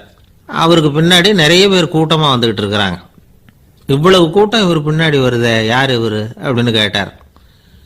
ஒரு மதத்தின் பெயரை சொல்லி, இவர் அந்த மதத்தின் தலைவர், அவரை பின்பற்றுகிற மக்கள் கூட்டம் பின்னாடி வந்துகிட்டு இருக்குது அப்படின்னு விவரம் சொல்லியிருக்கிறாங்க. இவங்களுக்கு அடுத்தபடியா இன்னொரு குதிரையில் ஒருத்தர் வந்துகிட்டு இருக்கிறார். அவருக்கு பின்னாடி ஏகப்பட்ட கூட்டம். இவர் யாருங்க அப்படின்னு கேட்டிருக்கார் சன்னியாசி. அங்கே இருக்கிறவங்க விவரம் சொல்லியிருக்கிறாங்க. இன்னொரு மதத்தின் பெயரை சொல்லி, இவர் அந்த மதத்தினுடைய தலைவர், அவர் வழியை பின்பற்றுகிறவர்கள் அவர் பின்னாடி கூட்டமாக வந்துகிட்டு இருக்கிறாங்க அப்படின்ட்டு இருக்காங்க. இப்படி ஒவ்வொருத்தராக குதிரை மேலே வந்துக்கிட்டே இருக்கிறாங்க. அவங்கள பின்பற்றியும் ஒவ்வொரு கூட்டம் வந்துக்கிட்டே இருக்குது. அந்த பெரிய ஊர்வலம் அது பாட்டுக்கு போய்கிட்டு இருக்குது. கடைசியாக அது முடிஞ்சது ரொம்ப நேரம் கழிச்சு. அதுக்கப்புறம் கொஞ்சம் நேரம் கழித்து ஒரு வயசான ஆள் குதிரை மேலே வந்துக்கிட்டு இருக்கிறார். ஆனால் அவருக்கு பின்னாடி யாருமே இல்லை. அவர் பரிதாபமாக தனியாக வந்துக்கிட்டு இருக்கிறார். அவர் அந்த ஊர்வலத்தை சேர்ந்தவரா இல்லையாங்கிறதே தெரியல. இவர் யாரு, இவர் ஏன் இப்படி தனியாக வந்துக்கிட்டு இருக்கிறார் அப்படின்னு கேட்டிருக்கார் அந்த சன்னியாசி. என்னது இப்படி கேட்குறீங்க, இவர் தான் கடவுள், இவருக்காக தான் இன்னைக்கு இந்த ஊர்வலமே நடக்குது, இவருக்கு தான் இன்னைக்கு பிறந்த நாள், முன்னாடி போகிற ஊர்வலம் பூரா இவருடைய பிறந்த நாளை கொண்டாடுறதுக்காக தான் அப்படின்ட்டு இருக்காங்க. இதை கேட்டதும் அந்த சன்னியாசிக்கு திடுக்குன்னு தூக்கி போட்டிருக்கு. இது வரைக்கும் கனவு கண்டுகிட்டு இருந்தவர் முடிச்சுக்கிட்டார். அதுக்கப்புறம் தான் யோசிச்சு பார்த்துருக்கார். உண்மைதான், மக்கள் எல்லாரும் பக்தி மார்க்கத்தில் போகிறதா நினச்சிக்கிட்டு பாதை மாறி போயிட்டு இருக்கிறாங்க. கடவுளை பின்பற்றுவதாக நினைக்கிறாங்க பக்தர்கள். ஆனால் கடவுளுக்கு பின்னாடி யாருமே இல்லை. இன்னமும் இயல்பாக இதை பற்றி யோசிச்சு பார்த்தா, உண்மைக்கு பின்னாடி தான் நான் போய்கிட்டு இருக்கேன் அப்படின்னு நிறைய பேர் சொல்கிறாங்க. ஆனால் அந்த உண்மை அனாதையாக போய்கிட்டு இருக்குது. அப்படி ஆயிட்டுது உலகம். இந்த காலத்துலேயும் ஒரு ஊர்வலம், ஒரு பெரிய மனுஷருக்கு பிறந்த நாள் விழா. அவர் குதிரை மேலே ஏறி முன்னாடி போயிட்டு இருக்கிறார். அவருக்கு பின்னாடி ஒரு 100 பேர் தொண்டர்கள் அவங்க பாட்டுக்கு போகிறாங்க. எல்லாம் பணம் கொடுத்து ஏற்பாடு பண்ணவங்க. எல்லாம் பணம் வாங்கிட்டு பின்னாடி போயிட்டு இருக்கிறாங்க. கொஞ்சம் தூரம் நடந்ததும் கால் வலிக்க ஆரம்பிச்சுட்டுது. ஒவ்வொருத்தரும் அப்படியே ஒதுங்க ஆரம்பிச்சுட்டாங்க. அதான் முன்னாடியே பணம் கிடைச்சிட்டுதே, இனிமேல் ஒதுங்கினா என்னன்னு ஒதுங்கிட்டாங்க. ஒரு கட்டத்தில் குதிரையில் போகிறவர் தற்செயலாக திரும்பி பார்க்குறாரு, பின்னாடி யாருமே இல்லை, எல்லாரும் ஓடி போயிட்டாங்க. ஒரே ஒரு ஆள் மட்டும் ரொம்ப விசுவாசமாக பின்னாடி நடந்து வந்துக்கிட்டு இருந்தான். ஏன்ப்பா நீ மட்டும் வந்துக்கிட்டு இருக்கிறியே, நீ வீட்டுக்கு போகலையான்னு கேட்டிருக்காரு அவர். நீங்கள் அந்த குதிரையையும் அதுக்குள்ள வாடகை பணத்தையும் கொடுத்துட்டீங்கன்னா நானும் போயிடுவேன் அப்படின்னு நானா இந்த ஆள்.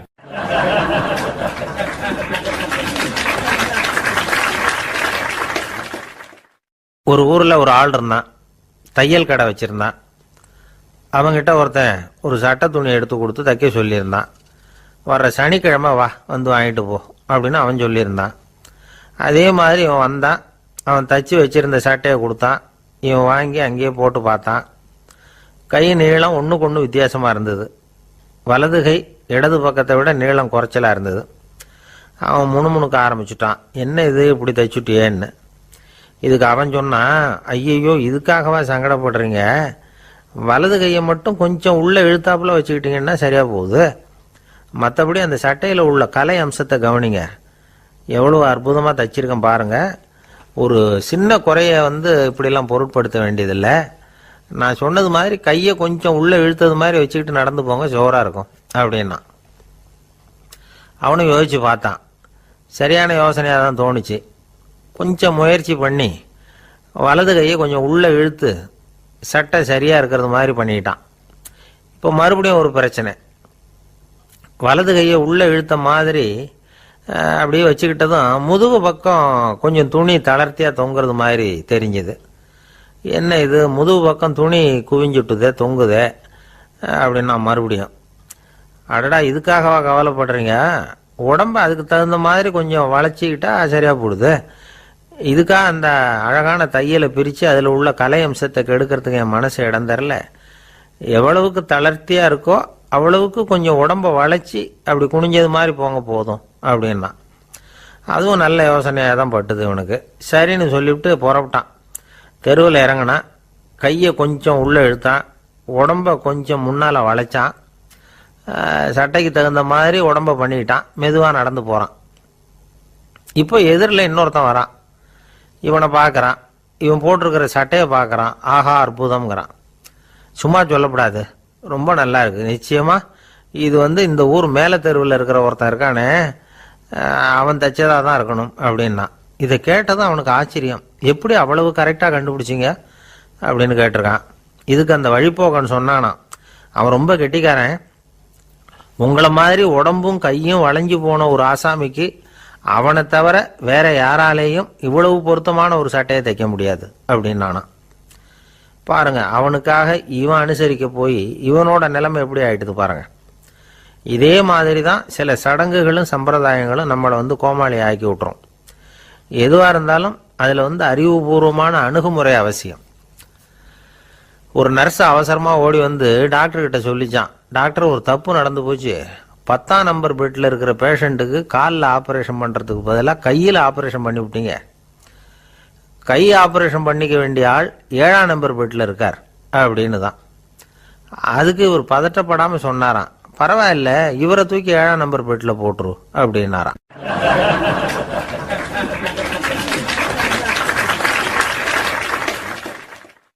ஒரு மாணவனை பார்த்தேன்.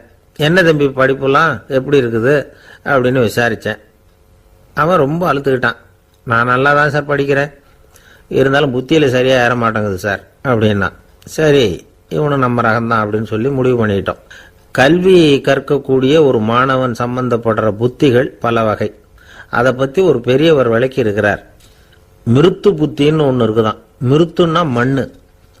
மண்ணால் செவரு கட்டுறோம்ல, மண் சுவரில் ஆணி அடிக்கிறதும் சுலபம், அதை பிடுங்கி எடுக்கிறதும் சுலபம்.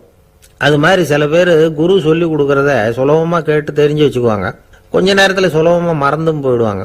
இது மிருத்து புத்தின்னு பேர், மண் புத்தி. தாரு புத்தின்னு ஒன்று உண்டான். தாருன்னா மரம்.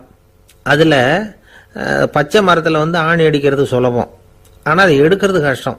அது மாதிரி ஆசிரியர்கிட்ட இருந்து கேட்டதை கவனமாக மனசில் பதிய வச்சுக்கிட்டு அதை மறக்காமல் இருக்கிறது தாரு புத்தி. பட்டை மரமாக இருந்தால் அதில் ஆணி அடிக்கிறதும் கஷ்டம், அடிக்கிற ஆணியும் சீக்கிரம் நழுவிடும். அது மாதிரி கேட்குற விஷயம் மனசில் பதியறதும் கஷ்டம். அப்படியே பதிஞ்சாலும் அது நீடிச்சு இருக்கிறதும் கஷ்டம், கொஞ்ச காலத்தில் மறந்துடும். இன்னொரு வகை புத்தி ஒன்று உண்டு. அதுக்கு பேர் சிலா புத்தின்னு பேர். சிலான்னா கல். ஒரு கருங்கல்லில் 4 துளையை போட்டு ஒரு துளையில உளிய வச்சு அடிச்சா மற்ற துளை வழியாகவும் பிளந்து கல் 2ஆயிடும். அது மாதிரி சந்தியான இடங்கள்ல குறிப்பா ஒரு பொருளை சொன்னா அதை வச்சுக்கிட்டு மற்றதையும் தெரிஞ்சுக்கிறது, அது சிலா புத்தின்னு பேர். வேணு புத்தின்னா என்ன தெரியுமா? வேணுன்னா மூங்கில்.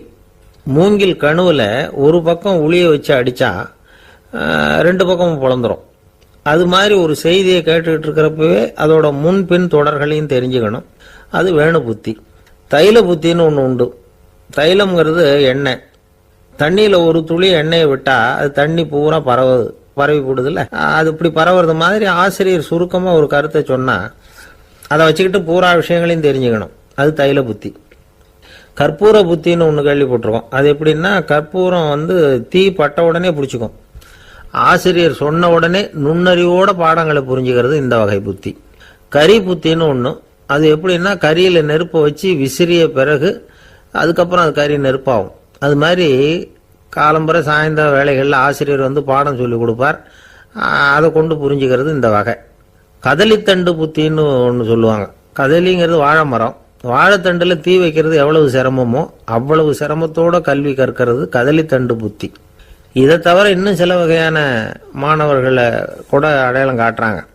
ஆசிரியர் சொன்னதில் நல்லது மட்டும் எடுத்துக்கிறவன் அன்னம்.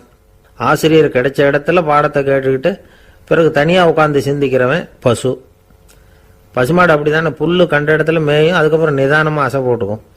ஆசிரியர் சொன்னதை தவிர வேற எதையும் சொல்ல முடியாதவன் கிளி. பல இடங்களில் பாடங்கள் கேட்டு கடைசியில் ஒன்றும் புரியாமல் போகிறவன் ஆடு. ஆடு ஒரு செடியில் வயிறார மேயாது, ஒரே செடியில் இக்கரைக்கு அக்கறை பச்சைன்னு அங்கேயும் இங்கேயும் அலைஞ்சிக்கிட்டே இருக்கும். சில பேருக்கு எருமைன்னு பேர். எருமை எப்படின்னா குளத்து நீரை கலக்கி தான் குடிக்கும். அது மாதிரி ஆசிரியர் மனசை நோக செய்து பயில்கிற மாணவர்கள்லாம் இந்த ரகம். இவ்வளவுலாம் இருந்தாலும் இந்த காலத்து மாணவர்கள்லாம் ஒரு தனி ரகம். ஒரு ஆசிரியர் வகுப்புல பாடம் நடத்திக்கிட்டு இருந்தார். இலக்கண வகுப்பு. இறந்த காலம், நிகழ்காலம், எதிர்காலம், past tense, present tense, future tense, இதை பற்றிலாம் பாடம் நடத்துகிறார். எல்லாம் சொல்லி கொடுத்துட்டு இப்போ நான் ஒரு வாக்கியம் சொல்லுவேன், அது என்ன காலம் அப்படிங்கிறத நீங்கள் சொல்லணும்னார் ஆசிரியர். சரின்னாங்க மாணவர்கள்லாம். நான் நாளைக்கும் பாடம் நடத்தப் போகிறேன், இது என்ன காலம் அப்படின்னு கேட்டார் ஆசிரியர். அதாவது நான் நாளைக்கும் பாடம் நடத்தப் போகிறேன், இந்த வாக்கியம் என்ன காலம்னு கேட்டார். ஒரு பையன் மெதுவாக எழுந்திரிச்சு சொன்னான், இது எங்க போதாத காலம் சார் அப்படின்னு சொல்லிவிட்டு உட்காந்துட்டானா.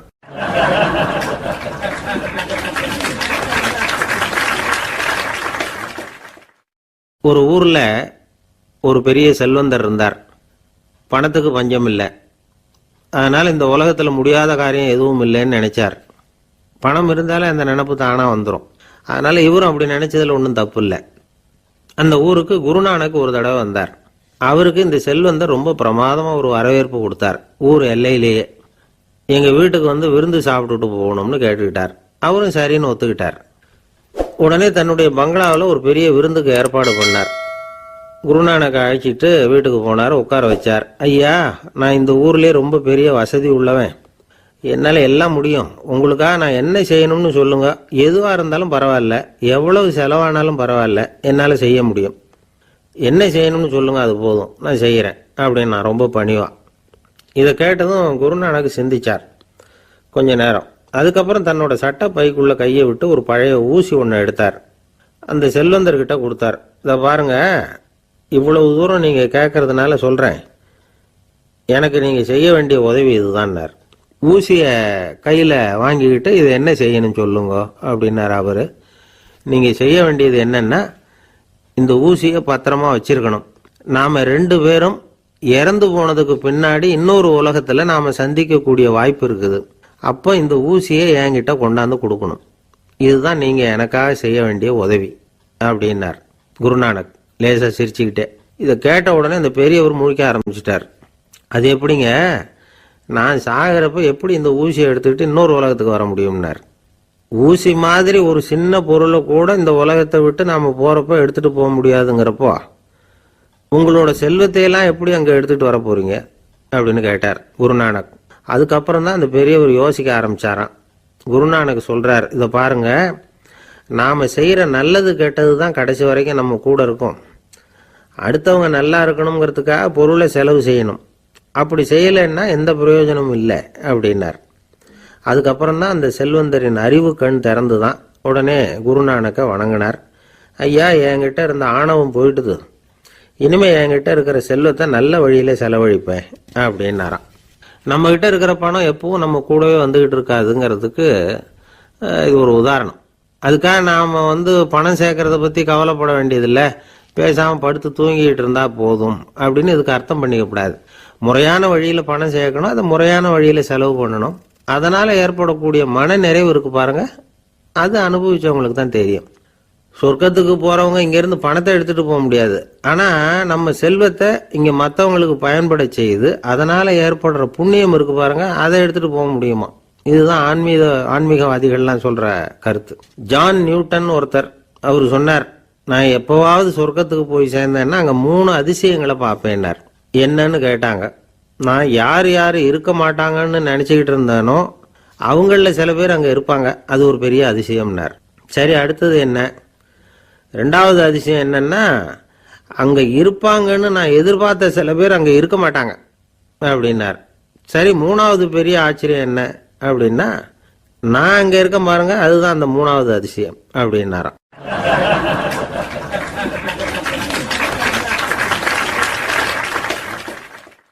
ஒருத்தர் ஓடி வந்தார். இன்னொருத்தரை பார்த்து, சார், உங்க சைக்கிளை ஒரு நாள் இரவல் கொடுங்களேன், பக்கத்து ஊருக்கு போயிட்டு வர வேண்டியிருக்கு அப்படின்னார். இவர் சைக்கிளை கொடுத்து பத்திரமா கொண்டுகிட்டு போங்கன்னார். சார், இதை பத்திரமா கொண்டு போறேன், கவலையே வேணாம், ஏன்னா இது உங்களோட சைக்கிள் அப்படின்னு நான் நினைக்கல, என்னோட சைக்கிளா நினைக்கிறேன் அப்படின்னார். அதுக்கப்புறம் தான் இவருக்கு உண்மையாவே பயம் வந்துட்டுது. ஏன்னா அவர் சொன்னது மாதிரி அதை தன்னோட சைக்கிளாவே நினைச்சு தள்ளிட்டு போட்டா என்ன பண்றது? எது எதை நம்முடையதா நினைக்கணுங்கிறதுக்கு ஒரு வரையறை இருக்கு. சில பேர் ஆபீஸையே வீடா நினைச்சு விடுறது உண்டு. அப்படிப்பட்டவங்க கூட வீட்டை ஆபீஸா நினைக்கிறது இல்லை. ஏன்னா வீட்டில் இவர் ஆபீஸரா நடந்துக்க முடியறதில்ல. இதெல்லாம் ஒரு பக்கம் இருக்கட்டும். இப்போ விஷயத்துக்கு வருவோம். பொறியியல் மேதை டாக்டர் விஸ்வேஸ்வரய்யா இருந்தார் இல்லையா, பாரத ரத்னா விருதெல்லாம் கொடுத்தாங்களே. ஆபீஸ் வேலை வேற, சொந்த வேலை வேற அப்படிங்கிறதுக்கு ஒரு உதாரணமா இருந்தவர் அவர். மைசூர் மகாராஜா கிட்ட திவானா இருந்தார். அவர் ஒரு நாள் அரசாங்க வேலை காரணமா வெளியூர் போயிருந்தார். ஹாசன்கிற ஊருக்கு பக்கத்துல ஒரு பயண மாளிகை, அங்க தங்கிவிட்டார். ராத்திரி அங்க தங்கி இருந்துட்டு விடிஞ்சதும் ஊருக்கு திரும்புறதாக திட்டம். ராத்திரி தூங்கறதுக்கு ரொம்ப நேரம் ஆயிட்டுது. ரொம்ப நேரம் வரைக்கும் அரசாங்க சம்பந்தப்பட்ட வேலைகளையே பார்த்துக்கிட்டு இருக்கிறார். அரசாங்க ஃபைல்கள் நிறைய இருந்தது. அதையெல்லாம் ஒவ்வொன்றா எடுத்தார், படித்து பார்த்தார், பரிசீலனை பண்ணார். அதில் எழுத வேண்டியதை எழுதினார், கையெழுத்து போட்டார். ஒரு வழியாக அந்த வேலையெல்லாம் முடிஞ்சுது. அதுக்கப்புறம் என்ன பண்ணார்னா, தன்னுடைய சூட்கேஸை திறந்தார். அதிலிருந்து 2 மெழுகுவத்தியை எடுத்து கொளுத்தி வச்சார். அந்த பயண மாளிகையில் அது வரைக்கும் எரிஞ்சுக்கிட்டு இருந்த மின்சார விளக்குகளை அணைச்சுட்டார். அதுக்கு பிறகு அந்த மெழுகுவத்தி வெளிச்சத்தில் சில புத்தகங்களை தொடர்ந்து படிக்க ஆரம்பிச்சிட்டார். அந்த பயண மாளிகையில் பணியாளராக இருந்தவர் இதை பார்த்துட்டு ஓடி வந்தார். மறுபடியும் மின் விளக்க போடுறதுக்காக போனார். விஸ்வேஸ்வரய்யா அதை பார்த்துட்டு போட வேணாம்ட்டாராம். இது வரைக்கும் நான் அரசாங்க அலுவல்களை கவனிச்சுக்கிட்டு இருந்தேன், அதனால மின் விளக்குகள் அப்போ எரிஞ்சதில் தப்பு இல்லை. இப்போ நான் புத்தகம் படிச்சுக்கிட்டு இருக்கேன், இது என்னுடைய சொந்த வேலை. இங்கே இருக்கிற மின் விளக்கு அதுக்காக ஏன் எரியணும் அப்படின்னு கேட்டாராம். இப்போ இருக்கிற சில அரசு பணியாளர்கள்கிட்ட இந்த சம்பவத்தை பேச்சோட பேச்சா சொல்லி பார்த்தேன். அவங்களால இதை ஜீரணிக்கவே முடியல. நேர்மை தேவைதான் சார், அதுக்காக அவ்வளவு தூரத்துக்கு அது தேவையா அப்படிங்கிறாங்க. விஸ்வேஸ்வரய்யா அப்படி பண்ணினது தான் ஒரு நேர்மையாளர் அப்படின்னு இந்த உலகத்துக்கு நிரூபிக்கணுங்கிறதுக்காக இல்லை. தான் அப்படி நடந்து காட்டினா தன்னை சுற்றி இருக்கிறவங்களும் அதை கேள்விப்படுறவங்களும் முடிஞ்ச அளவுக்கு பொது வாழ்க்கையில், அரசு பணியில் நேர்மையை கடைபிடிக்க முயற்சி பண்ணலாமே அப்படிங்கிறதுக்காகத்தான். இப்போவும் சில பேர் இருக்கிறாங்க, இவங்க ஆஃபீஸ் வேற வீடு வேறன்னு நினைக்கிறது இல்லை, அவ்வளோ உரிமை. ஒருத்தர் அப்படிதான், அவருக்கு அவசரமாக 5000 ரூபா தேவைப்பட்டது. ஆஃபீஸு பணத்தை எடுத்துக்கிட்டார். அந்த நேரம் பார்த்து ஆடிட் வந்துட்டுது. ஆப்பிட்டுக்கிட்டார். விசாரணை நடக்குது. அவர் சொல்கிறார், சார் நான் நேரம் காலம் பார்க்காம ஆஃபீஸில் வேலை செய்வேன். ஏன்னா அதை என்னோட ஆஃபீஸாக நினைக்கிறேன். அவசரத்துக்கு அந்த பணத்தை எடுத்தேன், மறுபடியும் வச்சுடலாம்னு தான் இருந்தேன். அதுக்குள்ளே இப்படி ஆயிட்டுது. நீங்கள் என்ன நினச்சாலும் சரி, நான் ஆஃபீஸ் வேற வீடு வேற அப்படின்னு நினைக்கிறது இல்லை, அது என்னோட சுபாவம் அப்படின்னார். விசாரணை பண்ணவர் தீர்ப்பு வழங்கினார். உங்கள் சுபாவத்துக்கு மதிப்பு கொடுத்து நானும் தீர்ப்பு வழங்குறேன். நீங்கள் கொஞ்ச நாள் ஜெயிலில் இருந்துட்டு வாங்க, அது உங்களுக்கு கஷ்டமாக இருக்காதுன்னு நினைக்கிறேன். ஏன்னா அங்கே போனாலும் நீங்கள் உங்கள் சுபாவப்படி வீடு வேற ஜெயில் வேறன்னு நினைக்க மாட்டீங்க அப்படின்னாராம்.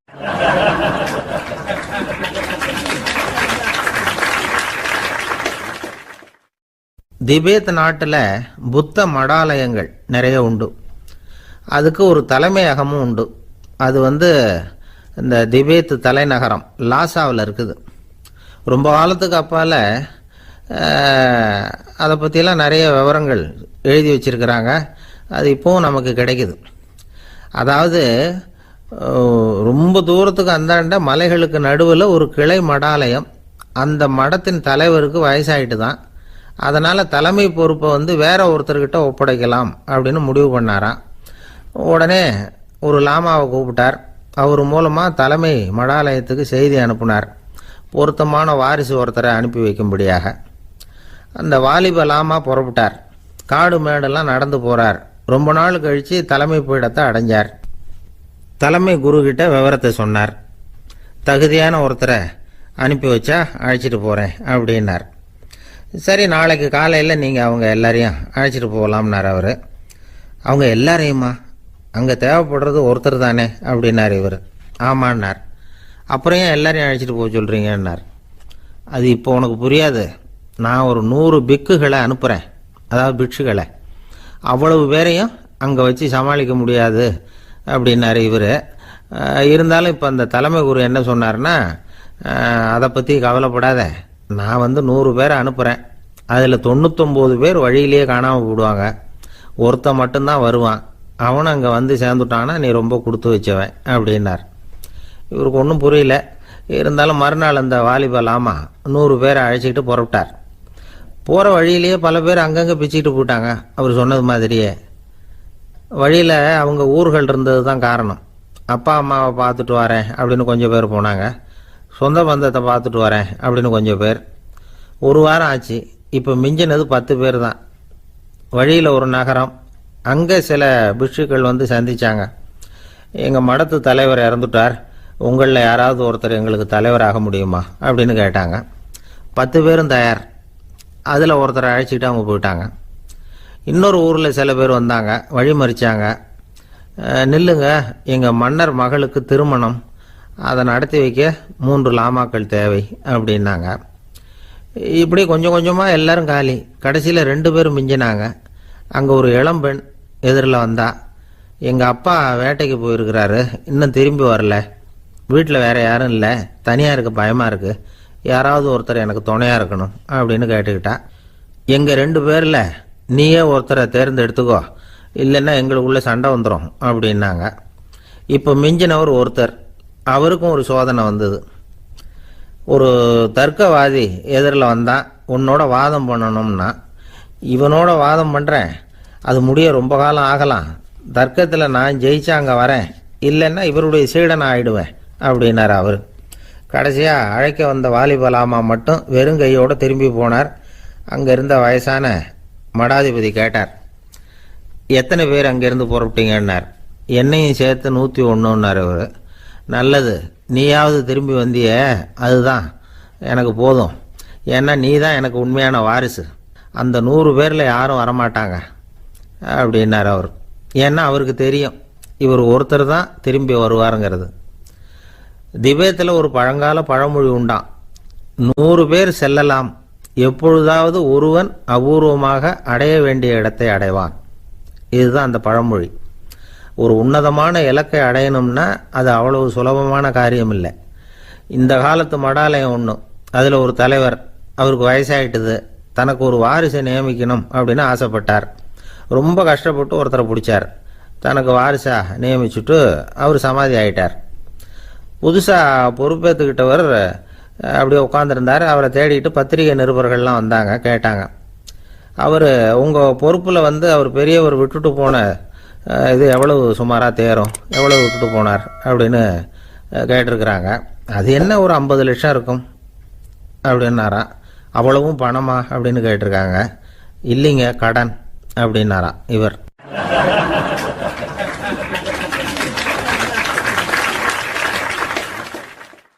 ஒரு நண்பர் யாருக்கோ ஃபோன் பண்ணிட்டு இருந்தார். அவர் பேசி முடிச்சதும் நான் அவரை பார்த்து, இப்போ ஃபோன் பண்ணீங்களே, அந்த ஃபோன் நம்பர் என்ன அப்படின்னு கேட்டேன். அவர் தலையை சொரிஞ்சுக்கிட்டார், ஞாபகம் வரலன்னார். சரி சார், அதை விடுங்க, உங்கள் மனைவி பேர் என்ன அப்படின்னு கேட்டேன். மாலதின்னார். என்ன சார் இது வேடிக்கை, கொஞ்ச நேரத்துக்கு முன்னாடி பேசின ஃபோன் நம்பர் வந்து மறந்து போச்சு, எப்போவோ கல்யாணம் பண்ணிட்ட மனைவி பேர் மறக்கலை, அதை கரெக்டாக சொல்லிவிட்டீங்களே அப்படின்னு கேட்டேன். அவர் என்ன ஒரு மாதிரியாக பார்த்தார். அவர் அப்படி என்னை பார்த்ததில் ஒன்றும் தப்பு இல்லை, ஏன்னா நாம் எல்லாருமே அப்படித்தானே, ஒரு குறிப்பிட்ட காரியத்துக்காக தொலைபேசியில் ஒருத்தட்ட பேசுகிறோம், அதுக்கப்புறம் அந்த எண் வந்து நமக்கு அனாவசியம், அதனால் மறந்துடுறோம். இதுக்கு பேர் தான் தற்காலிக ஞாபகம். ஆனால் மனைவி பேரை வந்து மறந்துட முடியுமா? முடியாது. அது வந்து அவசியமான ஒன்று. அடிக்கடி அந்த பேரை வந்து உபயோகப்படுத்துகிறோம், அதனாலேயும் அது வந்து முக்கியங்கிறதுனாலேயும் அதை மறக்கிறது இல்லை. இதுக்கு பேர் நிரந்தர ஞாபகம். சரி, இந்த தற்காலிக ஞாபகம், நிரந்தர ஞாபகம், இது 2 ஞாபக அளவுகளையும் கட்டுப்படுத்துறது எது அப்படின்னா மூளைக்குள்ள நடக்கிற மின்சார நடவடிக்கைகள் தான். தற்காலிக ஞாபகம் ஒரு மின்னல் மாதிரி தோன்றி மறையுது. நிரந்தர ஞாபகம் ஒரு படிவம் போல மூளையில் படிஞ்சுடுது. ஒரு சம்பவத்தின் பல பிரதிகள் மூளையில் பல்வேறு பகுதிகளிலேயும் படிகிறதுனால ஒன்று மறைஞ்சாலும் மறந்தாலும் இன்னொன்று மறையறதில்ல. இப்படிப்பட்ட நிலைமையில தான் இந்த தொண்டையில் இருக்கு, வாயில் வரமாட்டேங்குது சார் அப்படிமா. ஒருத்தருக்கு எந்த துறையில் ஆர்வமும் ஈடுபாடும் அதிகமோ அது சம்பந்தமான ஞாபக சக்தி அதிகமாக இருக்கும். தொழிலை விரும்புகிற ஒரு டெலிஃபோன் ஆபரேட்டருக்கு எண்கள்லாம் நல்ல ஞாபகம் இருக்கும். அது மாதிரி கவிஞர்களுக்கு வார்த்தைகள் நல்ல ஞாபகத்தில் இருக்கும். இது ஒரு பக்கம் இருந்தாலும் ஒரு மூளை வந்து எண்களை விட எழுத்துக்களை விட படங்களை ரொம்ப சுலபமாக ஞாபகத்தில் வச்சுக்குது. புரிஞ்சுக்கிற தன்மை, அனுபவம், புத்தி கூர்மை இது கூடி குறையிறத பொறுத்து ஞாபக சக்தியும் ஏறும் இறங்கும். இப்போ உதாரணத்துக்கு ஒரு பையனுக்கு படித்தது எதுவும் ஞாபகத்தில் இல்லைன்னா அவன் அதை சரியாக புரிஞ்சுக்கலன்னு அர்த்தம். இந்த மறதிங்கிறது எந்த சமயத்தில் ஒரு பிரச்சனை ஆகுது தெரியுமா? உங்களுக்கு வேண்டியப்பட்ட ஒருத்தரை ஞாயிற்றுக்கிழமை சாயந்தரம் சரியாக 5 மணிக்கு கடற்கரைக்கு வர சொல்லிவிட்டு அந்த நேரத்தை மறந்துவிட்டா அது பரவாயில்ல, வர சொன்னதையே மறந்துவிட்டா தான் நிலைமை மோசம்னு அர்த்தம். இப்படி இருந்தால் இது சிகிச்சை எடுத்துக்க வேண்டிய நிலைமைங்கிறத புரிஞ்சுக்கணும். ஆமாம், இதுக்கும் மருந்து இருக்கு. ஆனால் மூளை குறிப்பிட்ட அளவுக்கு கீழே இயங்குறப்போவோ இன்னொன்று சொல்லுவாங்க, இந்த நியூரோ டிரான்ஸ்மிட்டர் அப்படின்னு சொல்லுவாங்க. அப்படிங்கிற மூளை ரசாயனம் ரொம்பவும் குறைஞ்சி போகிறப்போ மட்டும்தான் உபயோகப்படும். டாக்டர் என்ன சொல்கிறாங்க தெரியுமா? மூளையை பொறுத்த வரைக்கும் அதில் ஞாபக சக்தி அதிகமாக உள்ள மூளை, மறதி உள்ள மூளை அப்படின்னு ஒன்றும் கிடையாது அப்படிங்கிறாங்க. நினைவு வச்சுக்கிறதுக்கு பயிற்சி அளிக்கப்பட்ட மூளை, பயிற்சியற்ற மூளை அப்படின்னு வேணும்னா சொல்லலாம் அப்படின்னு சொல்கிறாங்க. அதனால நம்ம ஞாபக சக்திங்கிறது நம்ம கிட்ட இருக்கிற பயிற்சி, முயற்சி இதை பொறுத்து தான் அமையும். ஒருத்தர் ஒரு பென்சிலை எங்கேயோ வச்சுக்கிட்டு தேடிக்கிட்டு இருந்தார். அப்புறம் என்னமோ தீவிரமா யோசனை பண்ணி அதை ஞாபகப்படுத்தி பார்த்துக்கிட்டு இருந்தாராம். எதிரில் உட்காந்துருந்தவர் சொன்னார், பென்சிலை தானே தேடிட்டு இருக்கீங்க, அது உங்க வலது காதில் இருக்குது சார் அப்படின்னாராம் அவர்.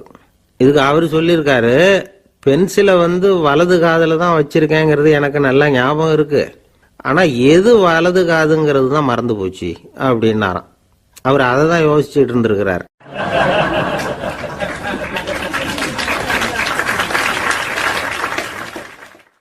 காலை நேரம் கடற்கரை ஓரம் காலை வீசிக்கிட்டு கையை வீசிக்கிட்டு ஏதோ சண்டைக்கு போகிற சிப்பாய் மாதிரி எல்லாரும் நடந்து போயிட்டு இருக்கிறாங்க. நடைப்பயிற்சி. அதில் நமக்கு தெரிஞ்ச ஒருத்தர் எதிரில் வந்தார் ரொம்ப வேகமாக. என்ன சார் வாக்கிங்க அப்படின்னு கேட்டோம். அவரால் ஆமாம்னு பதில் சொல்ல முடியல, அவ்வளவு கஷ்டம். மூச்சு விடுறதுக்கே வாயை திறந்து மூடிட்டு இருக்கிறார். எங்கே பேசுறது? கொஞ்சம் நின்று நிதானித்து மூச்சு விட்டுட்டு அதுக்கப்புறம் சொன்னார் ஆமாம் அப்படின்னு. என்ன சார் இவ்வளவு வேகம்னோ? உங்கள் பேச்சை கேட்டுவிட்டு தான் சார் நடக்க ஆரம்பித்தோம். நீங்கள் தான் அடிக்கடி சொல்லிகிட்டு இருந்தீங்க நடக்கிறது நல்லதுன்னு. அன்னையிலேருந்து ஆரம்பிச்சுட்டேன், ஆனால் ரொம்ப கஷ்டமாக இருக்குது சார். இப்போ பாருங்கள், உங்கள்கிட்ட சுலபமாக பேசக்கூட முடியல, மூச்சு வாங்குது, உடம்பு கூட வலிக்கிறது மாதிரி இருக்குது அப்படின்னு அவர் பாட்டுக்கு பேச ஆரம்பிச்சிட்டார். உங்களை யார் சார் இவ்வளவு வேகமாக நடக்க சொன்னது? வேகத்தை குறைங்க, மெதுவாக நடங்க அப்படின்னோம். நீங்கள் நடக்கிறதுனால என்னென்ன சௌகரியம்னு அன்னைக்கு சொன்னீங்களே தவிர சௌகரியமாக நடக்கிறது எப்படின்னு சொல்லலையே அப்படின்னார் அவர். இன்னமும் லேசாக மூச்சு வாங்கிக்கிட்டே சொன்னால் கூட இவர் சொல்கிறதுலே ஒரு நியாயம் இருக்குது. அதனால் இந்த நடைப்பயிற்சி பண்ணுறவங்க கவனிக்க வேண்டிய சில முக்கியமான குறிப்புகள் இருக்குது. அது என்னென்னங்கிறத அவங்க தெரிஞ்சுக்கணும். அது தெரிஞ்சு வச்சுக்கிறது நல்லது. இதெல்லாம் மருத்துவ நிபுணர்கள் சொல்கிற குறிப்புகள். அவங்க என்ன சொல்கிறாங்க தெரியுமா? உங்கள் வயசு 40க்கு மேலேயா? உங்கள் எடை இருக்க வேண்டியதை விட 10 கிலோ அதிகமாக இருக்குதா? நீங்கள் புகை பிடிக்கிறவரா? இதய நோய், இரத்த நாள நோய், உயர் ரத்த அழுத்தம் இப்படி ஏதாவது உங்களுக்கு உண்டா? அப்படின்னா நீங்கள் உங்கள் இஷ்டத்துக்கு வரிஞ்சு கட்டிக்கிட்டு நடைப்பயிற்சி பண்ண ஆரம்பிச்சிடாதீங்க. முதல்ல ஒரு மருத்துவ பரிசோதனை பண்ணிக்கோங்க, அதுதான் நல்லது அப்படின்னு அவங்க சொல்கிறாங்க. நடக்கிறப்போ, உடற்பயிற்சி செய்கிறப்போ மார்பு பகுதியில் அல்லது வேற எங்கேயாவது தொடர்ந்து வலி இருந்ததுன்னா பயிற்சியை நிறுத்தி விட்டு டாக்டரை போய் பார்க்கணும். நடைப்பயிற்சி பண்ணுறப்போ உங்கள் சக்திக்கு தகுந்த மாதிரி மெதுவாக அதிக கஷ்டம் இல்லாமல் முன்னேறலாம். அங்கே என்ன போட்டியாக வைக்கிறாங்க? முந்திக்கிட்டு போய் என்ன பண்ண போகிறோம்? பரிசாக வாங்க போகிறோம். அதனால் நிதானம் அவசியம் அப்படிங்கிறது அவங்க ஆலோசனை. தொந்தரவு கொடுக்காத ஷூ, ட்ரெஸ்ஸு இதுகளை உபயோகப்படுத்துங்க. பாதத்தில் ஆடு தசை இருக்குல்ல, அங்கே ஏதாவது பிரச்சனை இருந்ததுன்னா டாக்டரை பாருங்க. இந்த பாதத்தில் வலி வரும் அந்த இடத்துல. வெயில் காலமாக இருந்தால் தலைக்கு தொப்பி வச்சுக்கோங்க. பனியில் நடந்தாலும் அப்படி தான், தலையை பத்திரமா பார்த்துக்குங்க. நம்மக்கிட்ட ஏதோ கொஞ்சம் உருப்படியாக தெரியறது அதுதானே. உடற்பயிற்சிக்கு முன்னாடி பின்னாடி பயிற்சி செய்கிறப்போ நிறைய தண்ணி குடிக்கலாமா. முதல் 1 மாதத்துக்கு கொஞ்சம் தளர்த்தியாக சாவகாசமாக நடக்கலாம். மணிக்கு 3 அல்லது 4 கிலோமீட்டர் வேகம்னு வச்சுக்கங்களேன். அதுக்கப்புறம் வேகத்தை அதிகப்படுத்தலாம். மணிக்கு 6 அல்லது 8 கிலோமீட்டர் அளவுக்கு நடக்கலாம். நல்லா கையை வீசிக்கிட்டு நடக்கணும். மூச்சு விடுற எண்ணிக்கை அதிகரிக்கணும். இது மாதிரி ஒரு 30 நிமிஷம் நடக்கலாம். தனியாக நடந்து போகிறதுக்கு உங்களுக்கு என்னமோ மாதிரி இருக்குதா? கூட யாரையாவது சேர்த்துக்குங்க, ஒரு குரூப்பாக சேர்ந்து போகலாம். நடக்கிறதுங்கிறத ஒரு சந்தோஷமான சமாச்சாரமாக ஆக்கிக்கணும். தினம் இப்படி நடக்க வேண்டி இருக்குதே அப்படின்னு புலம்பிக்கிட்டே போகக்கூடாது. சில பேர் நடக்கிறப்போ கடந்த காலத்தை அசை போட்டுக்கிட்டே போவாங்க, சில பேர் வருங்காலத்தை அசை போட்டுக்கிட்டே போவாங்க, சில பேர் முக்கியமான திட்டம்லாம் இப்படி நடக்கிறப்ப தான் தீர்மானம் பண்ணுவாங்க. நடக்கிறதுனால மன இறுக்கம் குறையுது, பரபரப்பு குறையுது, மன ஆற்றல் பெருகுது, தன்னம்பிக்கை வளருது, முதுமை தள்ளி போகுது, செயல்திறன் அதிகரிக்குது. இதை தவிர உடம்புக்கும் பல விதமான சௌகரியங்கள் ஏற்படுது. அதனால இதுவரைக்கும் நடக்க ஆரம்பிக்காதவங்க இனிமே இந்த குறிப்புகளை கவனத்தில் வச்சுக்கிட்டு நடக்க ஆரம்பிச்சுடலாம். சார்லஸ் லேம்ப் அப்படின்னு ஆங்கில இலக்கிய மேதை ஒருத்தர், அவர் ஒரு தரம் உடம்பு சரியில்லைன்னு டாக்டர்கிட்ட போனாராம். டாக்டர் அவரை பார்த்துட்டு, நீங்கள் தினமும் காலையில் வெறும் வயத்தில் நடக்கணும் அப்படின்னாராம். வெறும் வயத்தில் நடக்கிறதுக்கு நான் தயார், ஆனால் வயிறு கிடைக்கணுமே சார், யார் வயத்து மேலே நடக்கிறது டாக்டர் அப்படின்னு கேட்டாராம் இவர்.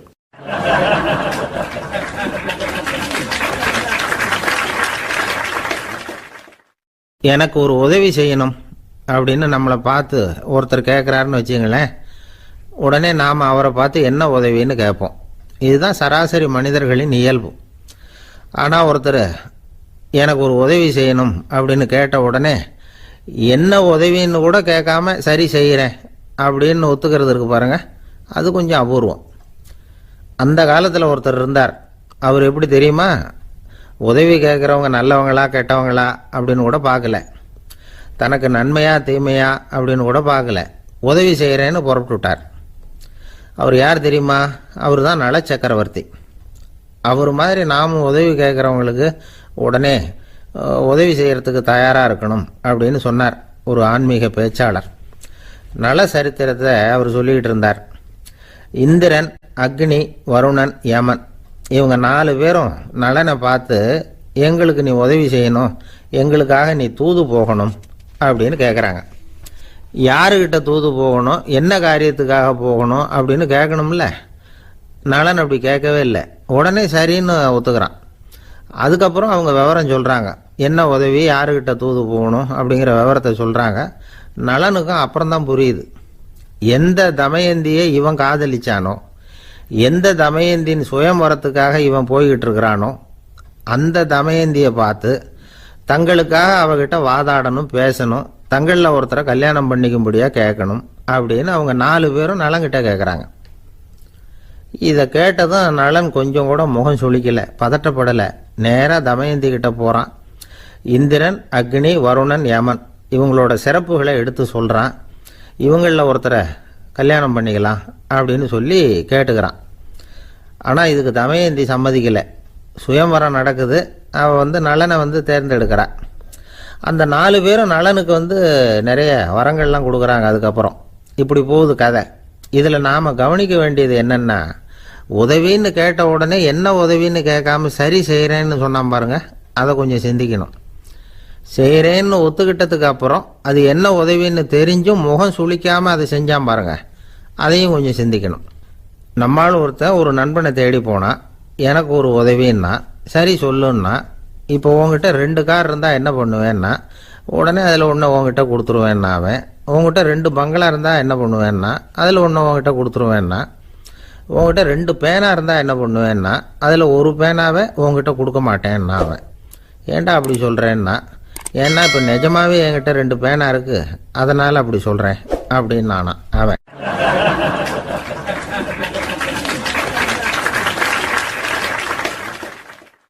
ரொம்ப பேருக்கு கூட்டத்தில் பேசுறதுன்னா பயம். நமக்கு ஒன்றும் தெரியாதுன்னு மற்றவங்க நினச்சிடக்கூடாதுங்கிற எண்ணம் தான் இதுக்கு காரணம். ரொம்ப முக்கியமான ஒரு கூட்டம்னா பயமும் அதிகமாக இருக்கும். முக்கியமானவங்கள்லாம் வருவாங்களே, அவங்கெல்லாம் நம்மளை பற்றி மட்டமாக நினச்சிருவாங்களே அப்படிங்கிற பயம் வந்துடும். ஆனால் மேடை பேச்சுங்கிறது அவ்வளவு கடினமான ஒரு காரியம் இல்லைங்கிறாங்க அது சம்பந்தமான நிபுணர்கள். யாரும் பேச்சாளர் ஆகலாம், இது ஒன்றும் பெரிய கிஃப்ட் கிடையாது அப்படின்னு அவங்க சொல்கிறாங்க. நீங்கள் ஒரு சிறந்த பேச்சாளர் ஆகணுமா அப்படின்னா அதுக்குன்னு சில ஆலோசனைகளை சொல்லி வச்சிருக்கிறாங்க அனுபவசாலிகள். முதல் ஆலோசனை என்னன்னா, உங்கள் பேச்சு எளிமையாக இருக்கணும். ஏதாவது ஒரு கருத்து அல்லது 2 கருத்து சொன்னால் போதும். 20 அல்லது 30 கருத்துக்களை சொல்லிகிட்டே போகக்கூடாது. 2வது ஆலோசனை, நீங்கள் என்ன பேச போகிறீங்கிறது முதல்ல உங்களுக்கு நல்லா புரியணும். அதுக்கப்புறம் தான் அதை அடுத்தவங்களுக்கு புரிய வைக்க முடியும். எப்படி ஆரம்பிக்க போகிறோம், எந்த கருத்தை முக்கியமாக வலியுறுத்த போகிறோம், எப்படி முடிக்க போகிறோம் அப்படிங்கிறத முதல்ல நல்லா சிந்திச்சு மனசில் வச்சுக்கணும். கடைசியாக என்ன சொல்கிறீங்களோ அதுதான் கேட்குறவங்க மனசில் நிற்கும். 3வது ஆலோசனை என்னென்னா, உங்கள் பேச்சு சுருக்கமாக இருக்கணும். ஒரு 15 நிமிஷம் பேசுறது ரொம்ப பொருத்தம். மணிக்கணக்கில் பேசிக்கிட்டு இருக்கிறது நல்லதில்லை. 4வது ஆலோசனை, நீங்க பேசுறது உண்மையா இருக்கணும். உங்களுக்கு உண்மையான அனுபவங்கள் இருக்கும், அதை சொல்லலாம். உங்களுடைய உண்மையான அனுபவங்களை மற்றவங்களோட பகிர்ந்துக்கணும், அதுதான் முக்கியம். 5வது ஆலோசனை, ஆரம்பத்தில் கொஞ்ச நேரம் உங்களை பற்றியும் எதிரில் உள்ளவங்களை பற்றியும் சம்பந்தப்படுத்தி ஏதாவது பேசி ஒரு நெருக்கத்தை ஏற்படுத்திக்கணும். ஒவ்வொருத்தரும் இப்போ இவர் பேச போகிறது நம்ம சம்பந்தப்பட்டது அப்படின்னு நினைக்க ஆரம்பிச்சிருவாங்கல்ல, அதுக்கப்புறம் அவங்க கேட்க தயாராகிட்டாங்கன்னு அர்த்தம். எதிரில் உட்காந்துருக்கிற கூட்டத்திலிருந்து 3 பேரை தேர்ந்தெடுங்க. அதாவது வலது பக்கம் ஒருத்தர், நடுவில் ஒருத்தர், இடது பக்கம் ஒருத்தர். அதாவது உங்களை ரொம்ப கனிவாகவும் ஆர்வமாகவும் பார்க்குறவராக பார்த்து தேர்ந்தெடுத்துங்க மனசுக்குள்ள. நீங்கள் பேசும்பொழுது என்ன பண்ணணும்னா, இவங்களை நேருக்கு நேராக மாறி மாறி பார்த்துக்கிட்டே பேசுனீங்கன்னா நீங்கள் ஏதோ ஒட்டுமொத்த கூட்டத்தையும் பார்த்து பேசுகிறதாக ஒரு உணர்வு அது ஏற்படுத்திவிடும். 6வது ஆலோசனை என்னென்னா, சொற்பொழிவுன்னா நீங்கள் பேசணும், படிக்கக்கூடாது. எழுதி படிக்கிறது நல்லா இருக்காது. குறிப்புகள் வேணும்னா வச்சுக்கலாம். படிக்கிறது பேப்பர்லேருந்து வர்றது மாதிரி இருக்கும், பேசுறது இதயத்திலேருந்து வர்றது மாதிரி இருக்கும். அப்புறம் 7வது ஆலோசனை சொல்கிறாங்க.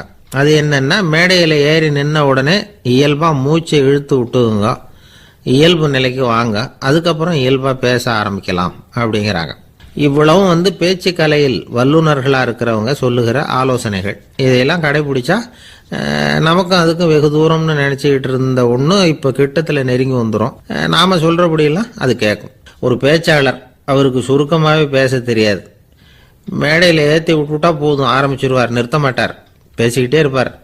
ஒரு தடவை அவர் ஒரு கூட்டத்தில் ரொம்ப நேரம் பேசிக்கிட்டே இருக்கிறார். எதிரில் பொறுமை இழந்த ஒருத்தர் தன்னுடைய கை கடிகாரத்தை காட்டினார். அதை கவனித்த பேச்சாளர், மன்னிக்கணும், கை கடிகாரம் நான் கொண்டுகிட்டு வர மறந்துட்டேன், அதுதான் நேரம் போனதே தெரியல அப்படின்னு சொல்லியிருக்கிறார். இதுக்கு அவர் சொன்னாராம் கோபமா, ஏய்யா கடிகாரத்தை தான் பார்க்க முடியல, மறந்துட்டேன், பக்கத்தில் மாட்டிருக்கிற கேலண்டரையாவது பார்க்கக்கூடாதா அப்படின்னாராம்.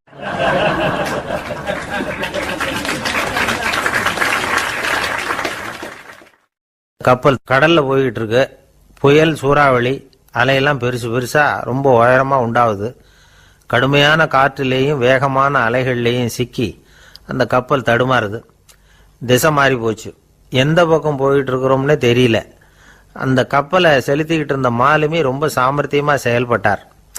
தன்னுடைய அறிவாற்றலையும் திறமையையும் முழுமையாக பயன்படுத்தினார். அந்த கப்பலை கட்டுப்படுத்தினார். மெதுவாக அந்த சூறாவளியிலிருந்து கப்பலை காப்பாற்றி கரைக்கு கொண்டுட்டு சேர்த்துட்டார். மாலுமின்னு ஒருத்தர் இருந்ததுனால அந்த மரக்கலம் காப்பாற்றப்பட்டது. மாலுமின்னு ஒருத்தர் இல்லைன்னு வச்சுக்கோங்க, அந்த கப்பலோட கதி என்னவா இருக்கும் யோசிச்சு பாருங்க.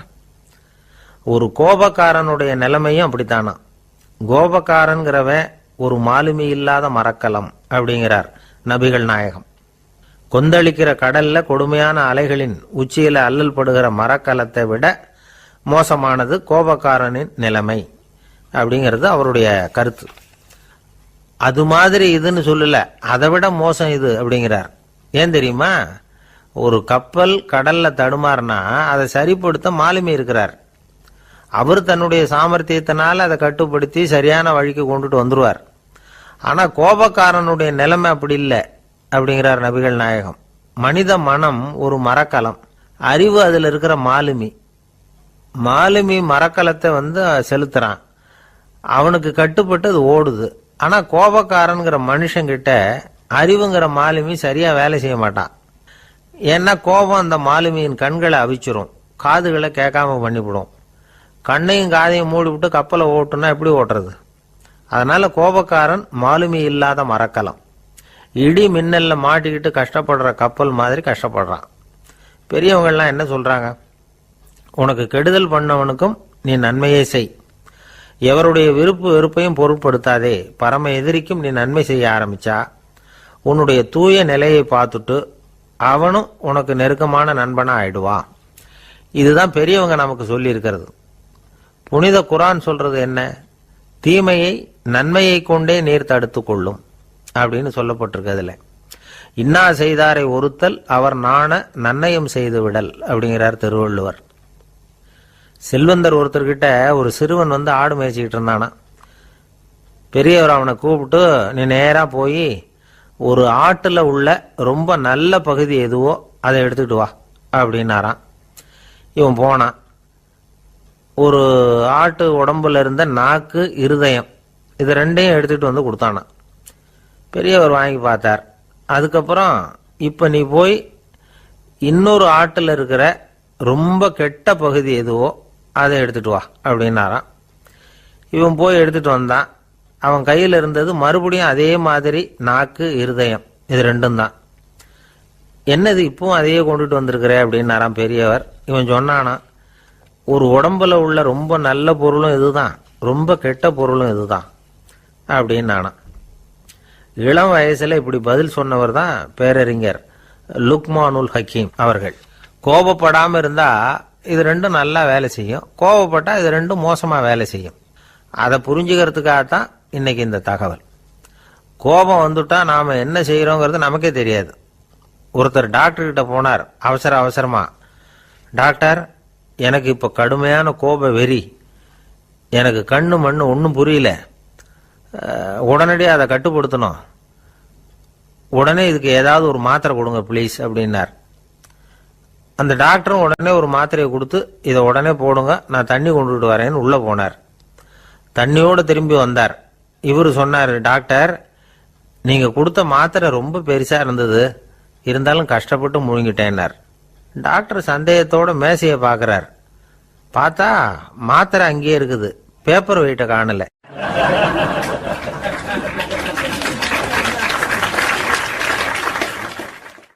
தானத்துல சிறந்தது எது அப்படின்னு ஒரு கேள்வியை கேட்டு, தானத்துல சிறந்தது நிதானம் அப்படின்னு அதுக்கு ஒரு பதிலும் சொல்றவங்க உண்டு.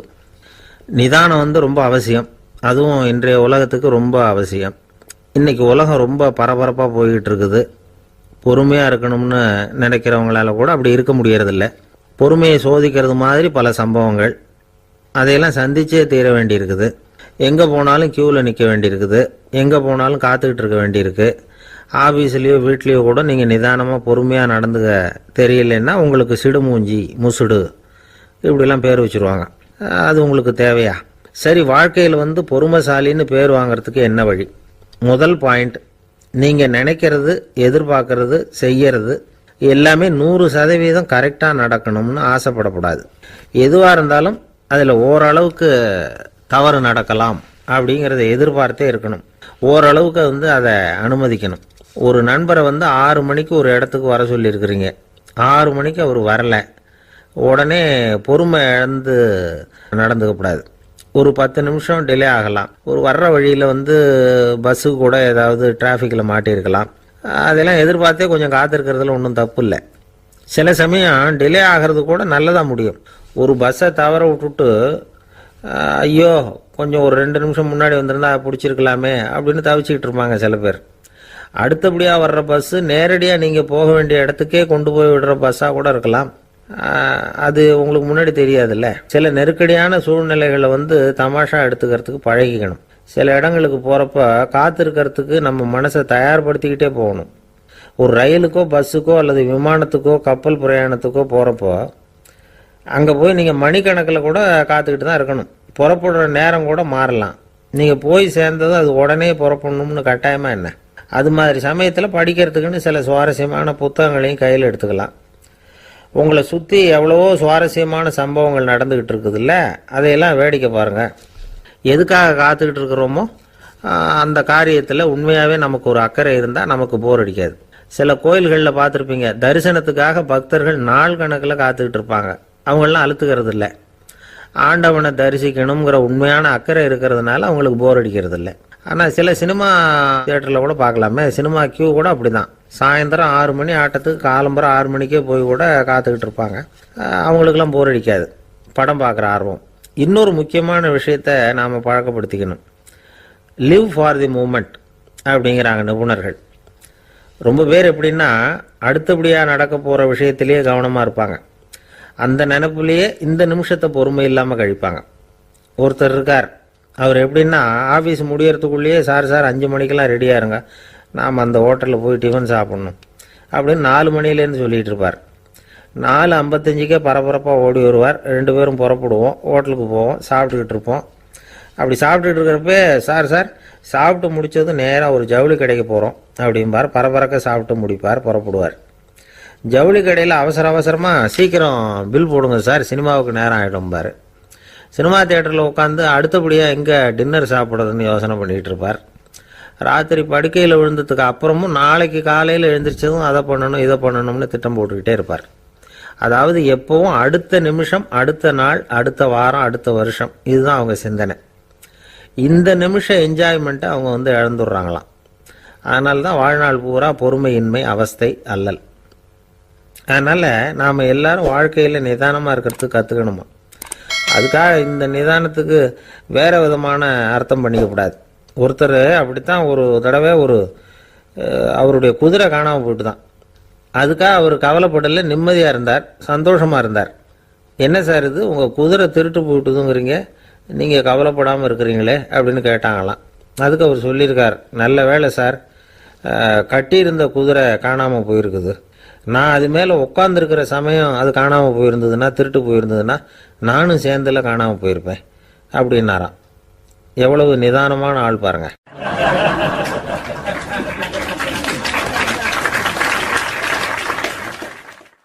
ஒரு நண்பர் சினிமா படம் தயாரிக்கிறவர், அவர்கிட்ட ஒரு நாள் பேசிக்கிட்டு இருந்தேன்.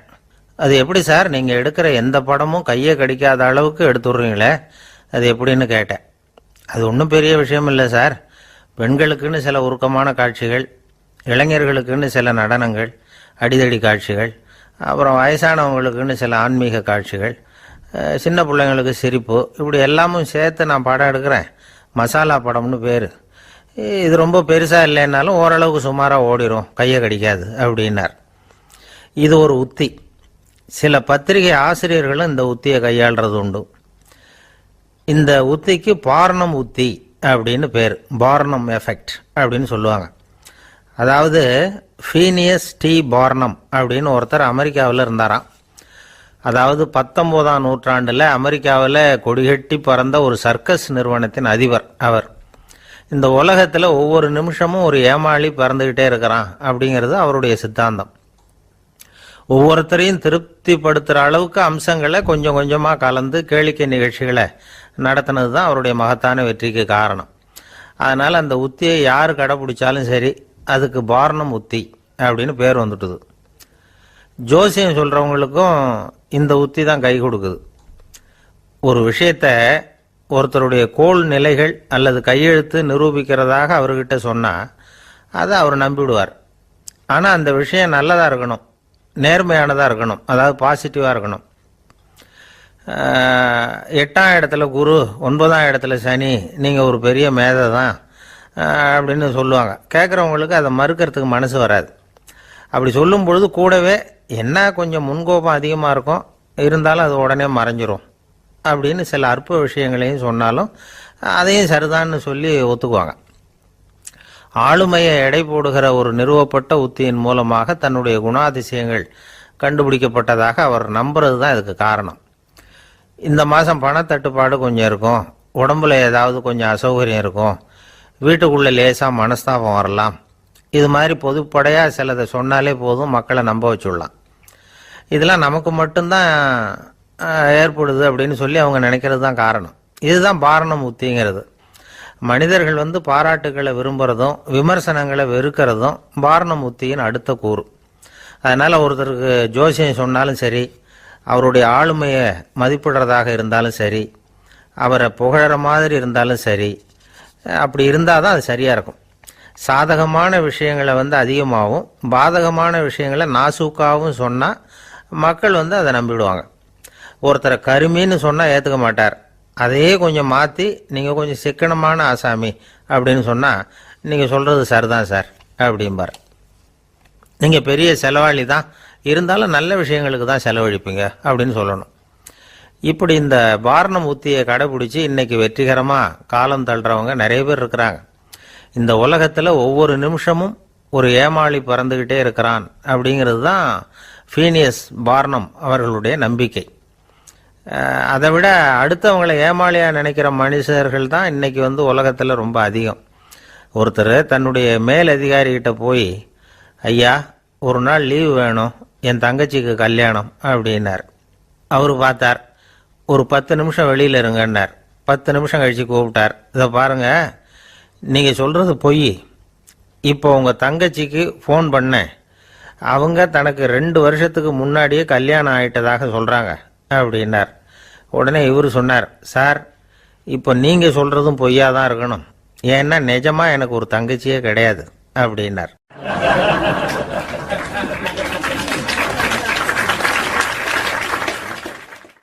ஒரு நாள் காலை நேரம் ஒரு குரு படுக்கையை விட்டு எழுந்திருக்கிறார். உடனே சீடர்களை பார்த்து எல்லாரும் இப்படி வாங்கங்கிறார். எல்லாரும் வர்றாங்க வேகமாக.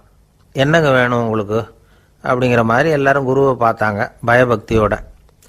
குரு அந்த சீடர்களை பார்த்து, இதை பாருங்க, இப்போ நான் ஒரு சிக்கலான விவகாரத்தில் மாட்டிக்கிட்டு இருக்கிறேன், அதை நீங்கள் தீர்த்து வச்சா நல்லதுன்னார். சீடர்களுக்கு ஒன்றும் புரியல. என்ன இது இவர் இப்படி சொல்கிறாரு? நமக்குள்ள எல்லா விவகாரங்களையும் தீர்த்து வைக்கிறவர் நம்ம குருநாதர். அவருடைய விவகாரத்தை நாம தீர்த்து வைக்கிறதா? ஆச்சரியமாக இருக்குதே, குருநாதருக்கே சிக்கலா அப்படின்னு யோசனை பண்ண ஆரம்பித்தாங்க. இருந்தாலும் ரொம்ப பணிவாக கேட்டாங்க, சுவாமி உங்களுக்கே சிக்கலா? இந்த உலகத்து சிக்கல்களுக்கும் சிரமங்களுக்கும் அப்பாற்பட்டவர் அல்லவா தாங்கள்? அப்படிப்பட்ட உங்களுக்கு சிக்கல்னா அது எப்படி அப்படின்னாங்க. எனக்கு ஏற்பட்டிருக்கிற சிக்கல் அவ்வளவு பெருசு, ரொம்ப பெரிய விவகாரம் அது அப்படின்னார் குரு. கொஞ்சம் விவரமாக சொல்லுங்க அப்படின்னாங்க இவங்க. இப்போ அந்த குரு விவரத்தை சொன்னார். அதாவது நேற்று ராத்திரி நான் ஒரு கனவு கண்டேன். அந்த கனவுல நான் ஒரு பட்டாம்பூச்சியாக மாறிட்டேன். அப்படி மாறி ஒவ்வொரு மலராக பறந்து போய் உட்காந்து தேன் சாப்பிட்டேன் அப்படின்னார். சீடர்கள் இதை கேட்டதும் ரொம்ப திகைச்சு போயிட்டாங்க. என்ன இது, இது ஒரு பெரிய பிரச்சனையா? ஒரு சாதாரண கனவு கண்டதுக்காகவா இந்த காலை வேளையில் நம்மளையெல்லாம் குருநாதர் இவ்வளவு அவசரமாக கூப்பிட்டுருக்கார் அப்படின்னு நினச்சாங்க. இருந்தாலும் கேட்டாங்க, இதில் என்ன சிக்கல் சுவாமி? கனவுங்கிறது எல்லாருக்கும் வரத்தானே செய்யும் அப்படின்னார் ஒரு சீடர். சீடர்களே, பிரச்சனை அது இல்லை. நான் இன்னைக்கு காலையில் கண்ணு முழிச்சு பார்த்தப்போ நான் நானாக மறுபடியும் மாறிட்டேங்கிறத தெரிஞ்சுக்கிட்டேன். இதில் சிக்கல் என்னன்னா, இப்போ அந்த பட்டாம்பூச்சி தான் நானாக ஆயிட்டதாக கனவு கண்டுகிட்டு இருக்கா அப்படிங்கிறது தான். ஒரு மனுஷன் பட்டாம்பூச்சி ஆகிறதாக கனவு காண முடியுங்கிறப்போ அந்த பட்டாம்பூச்சியும் மனுஷனாக ஆகிறதாக கனவு காண முடியும் இல்லையா? இப்போ எனக்கு யதார்த்த நிலை தெரியணும், எது நிஜம்னு தெரியணும். நேற்று ராத்திரி நான் கண்டது கனவா, அல்லது இது பட்டாம்பூச்சி கண்டுகிட்டு இருக்கிற கனவா? இதுதான் குரு கேட்ட கேள்வி. இதை கேட்டதும் சீடர்கள் ரொம்ப குழம்பி போயிட்டாங்க. சுவாமி, இது வரைக்கும் நாங்கள் தூங்குறப்ப பார்க்கறது கனவுன்னும் மூழ்கிட்டு இருக்கிறப்ப பார்க்கறது நனவுன்னு நம்பிக்கிட்டு இருக்கிறோம். இப்போ எங்களை ரொம்ப குழப்பிட்டீங்க, இதுக்கு பதில் சொல்ல எங்களுக்கு சக்தி இல்லை அப்படின்னு சொல்லிவிட்டாங்களாம். அதுக்கப்புறம் அந்த குரு சொன்னாராம், நினைவு தான் முக்கியமான அம்சம். முடிவு கட்டம்னா பகலின் நினைவுகளை விட இரவின் கனவுகளே ரொம்ப உண்மை. ஒருத்தன் தூங்க போனால் தூங்கிக்கிட்டே இருந்தா அவன் காணும் கனவு பொய்ங்கிறத அவன் உணர மாட்டான். ஒவ்வொரு கனவும் காணும் பொழுது அது ரொம்ப உண்மையாக தான் தெரியுது. ஒரு கனவு கூட உண்மை இல்லைன்னு கனவுல தோன்றுவதே இல்லை அப்படின்னார் குரு. அகில வாழ்வு அத்தனையும் சொற்பனம் கண்டாய் அப்படிங்கிறார் தாயுமானவர். ஆகையினால நம்ம கனவுலேருந்து நாம் என்னைக்கு முழிச்சிக்க போகிறோம் அப்படிங்கிறது தான் ஒரு முக்கியமான கேள்வி. ஒருத்தர் வந்தார், காலில் கட்டோடு வந்தார். என்னங்க காலில் கட்டுன்னு? சார், நேற்று ராத்திரி தூக்கத்தில் எங்கள் வீட்டு கூரையில் ஏணியை சாத்தி வச்சு இறங்கினப்போ வழுக்கி விழுந்து காலை உடச்சிக்கிட்டேன்னார். உங்கள் வீட்டில் தான் ஏணியே கிடையாது சார் அப்படின்னு. உண்மைதான் சார், நான் கீழே விழுந்து முழிச்சுக்கிட்டதுக்கு அப்புறம் தானே ஏணி இல்லைங்கிறது எனக்கு ஞாபகம் வந்தது அப்படின்னார்.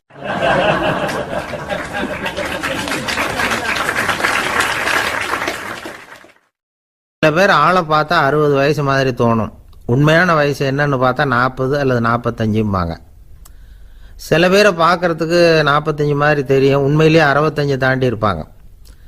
ஒரு மனிதனுக்கு 2 வகையான வயது உண்டுங்கிறார் ஓஷோ. அதாவது உடம்புக்குன்னு ஒரு வயசு, மனசுக்குன்னு ஒரு வயசு. முதல் உலக மகாயுத்தம் நடந்தது இல்லையா, அது முடிஞ்சதுக்கு அப்புறம் முதல் தடவையா மனிதனின் மூளை வளர்ச்சியை பற்றி மனநல வைத்தியர்கள் ஒரு கணக்கெடுப்பு சோதனை நடத்தினாங்களாம். அது வரைக்கும் மனிதனுக்கு 2 வகையான வயது உண்டுன்னு யாரும் சிந்திச்சதே இல்லையா. அந்த உலக மகா யுத்தம் முடிஞ்சதுக்கு அப்புறம் மனிதனுடைய சராசரி மனதின் வயதை கணக்கிட்டு பார்க்கும் பொழுது அவங்களுக்கெல்லாம் ரொம்ப அதிர்ச்சியாக இருந்துதான். ஏன்னா அது ரொம்ப பின்தங்கிய நிலையில் இருந்திருக்கு, வளர்ச்சி அடையாத நிலையில் இருந்திருக்கு. அவங்க கண்டுபிடிச்ச பிரகாரம் அப்போ மனசோட சராசரி வயசு என்ன தெரியுமா? 14. அப்படின்னா பார்த்துங்க, உடல் ரீதியாக ஒருத்தரோட வயசு 70 கூட இருக்கலாம், ஆனால் மனசோட வயசு 14 தான். இதுக்கு நேர்மாறாக அமைஞ்சு போச்சுன்னு வச்சுங்க.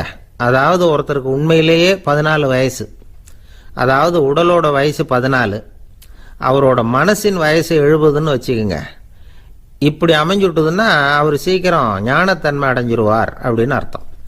இப்போ நமக்கெல்லாம் உடம்போட வயசு மனசோட வயசு ரெண்டும் ஒன்றா இருந்துட்டா அதுவே போதும், அதுவே பெரிய விஷயம். இப்போ எமர்சன் கிட்ட போய் ஒருத்தர் கேட்டாராம், உங்கள் வயசு என்ன அப்படின்னு. அவர் உடனே பதில் சொல்லியிருக்கார், 360 வருஷம் அப்படின்னாராம். கேட்டவர் குழம்பி போயிட்டார். அவர் என்ன சொல்கிறாரு, 360 வயசா? என்ன நம்ம காதில் தான் சரியாக விழலையா?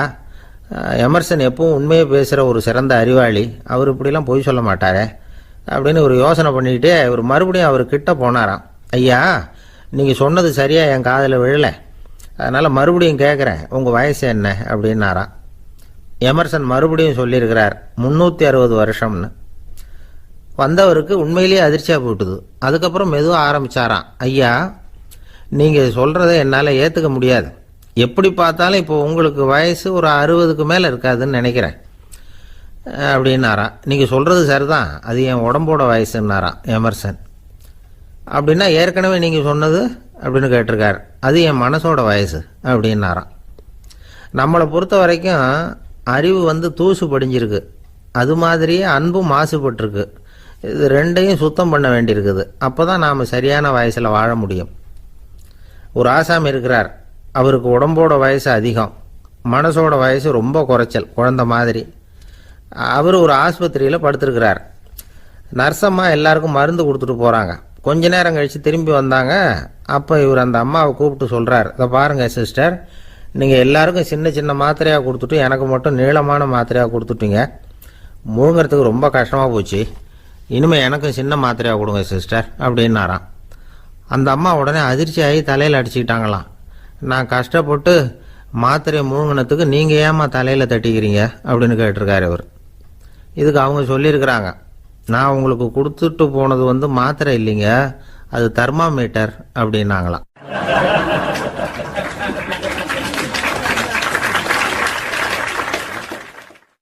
நாட்டில் நல்லவங்க ஒருத்தர் 2 பேர் இருக்கிறதுனால தாங்க மழையே பெய்யுது அப்படின்னு சொல்றது உண்டு. நல்லார் ஒருவர் உளரேல் அவர் பொருட்டு எல்லாருக்கும் பெய்யும் மழை. சில சமயம் ரொம்ப பேர் திடீர்னு நல்லவங்களா ஆயிடுவாங்க போல இருக்கு, அதனால தான் விடாம பேய் மழையா கொட்டி தீர்த்துடுது. எல்லாரும் நல்லவங்களாயிட்டா உலகமே தாங்காது போல இருக்க. அப்பப்போ ஒருத்தர் 2 பேர் நல்லவங்களாகணும், அப்போதான் சீரா மழை பெய்யும். மாசத்துக்கு 3 பேர் நல்லவங்களானா மாதம் மும்மாரி பொழியும். இதெல்லாம் வேடிக்கை பேச்சு. இப்போ இதெல்லாம் ஒரு பக்கம் இருக்கட்டும், இப்போ விஷயத்துக்கு வருவோம். ஒரு கும்பல்ல நல்லவன் யாரு அப்படிங்கிறத எப்படி கண்டுபிடிக்கிறது?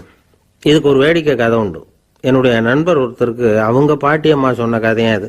அது என்ன கதைன்னா, ஒரு ஊர்ல ஒரு சமயம் பலமான மழை பெய்ய ஆரம்பிச்சுட்டு தான், இடி மின்னல் ரொம்ப கடுமையா இருந்திருக்குது.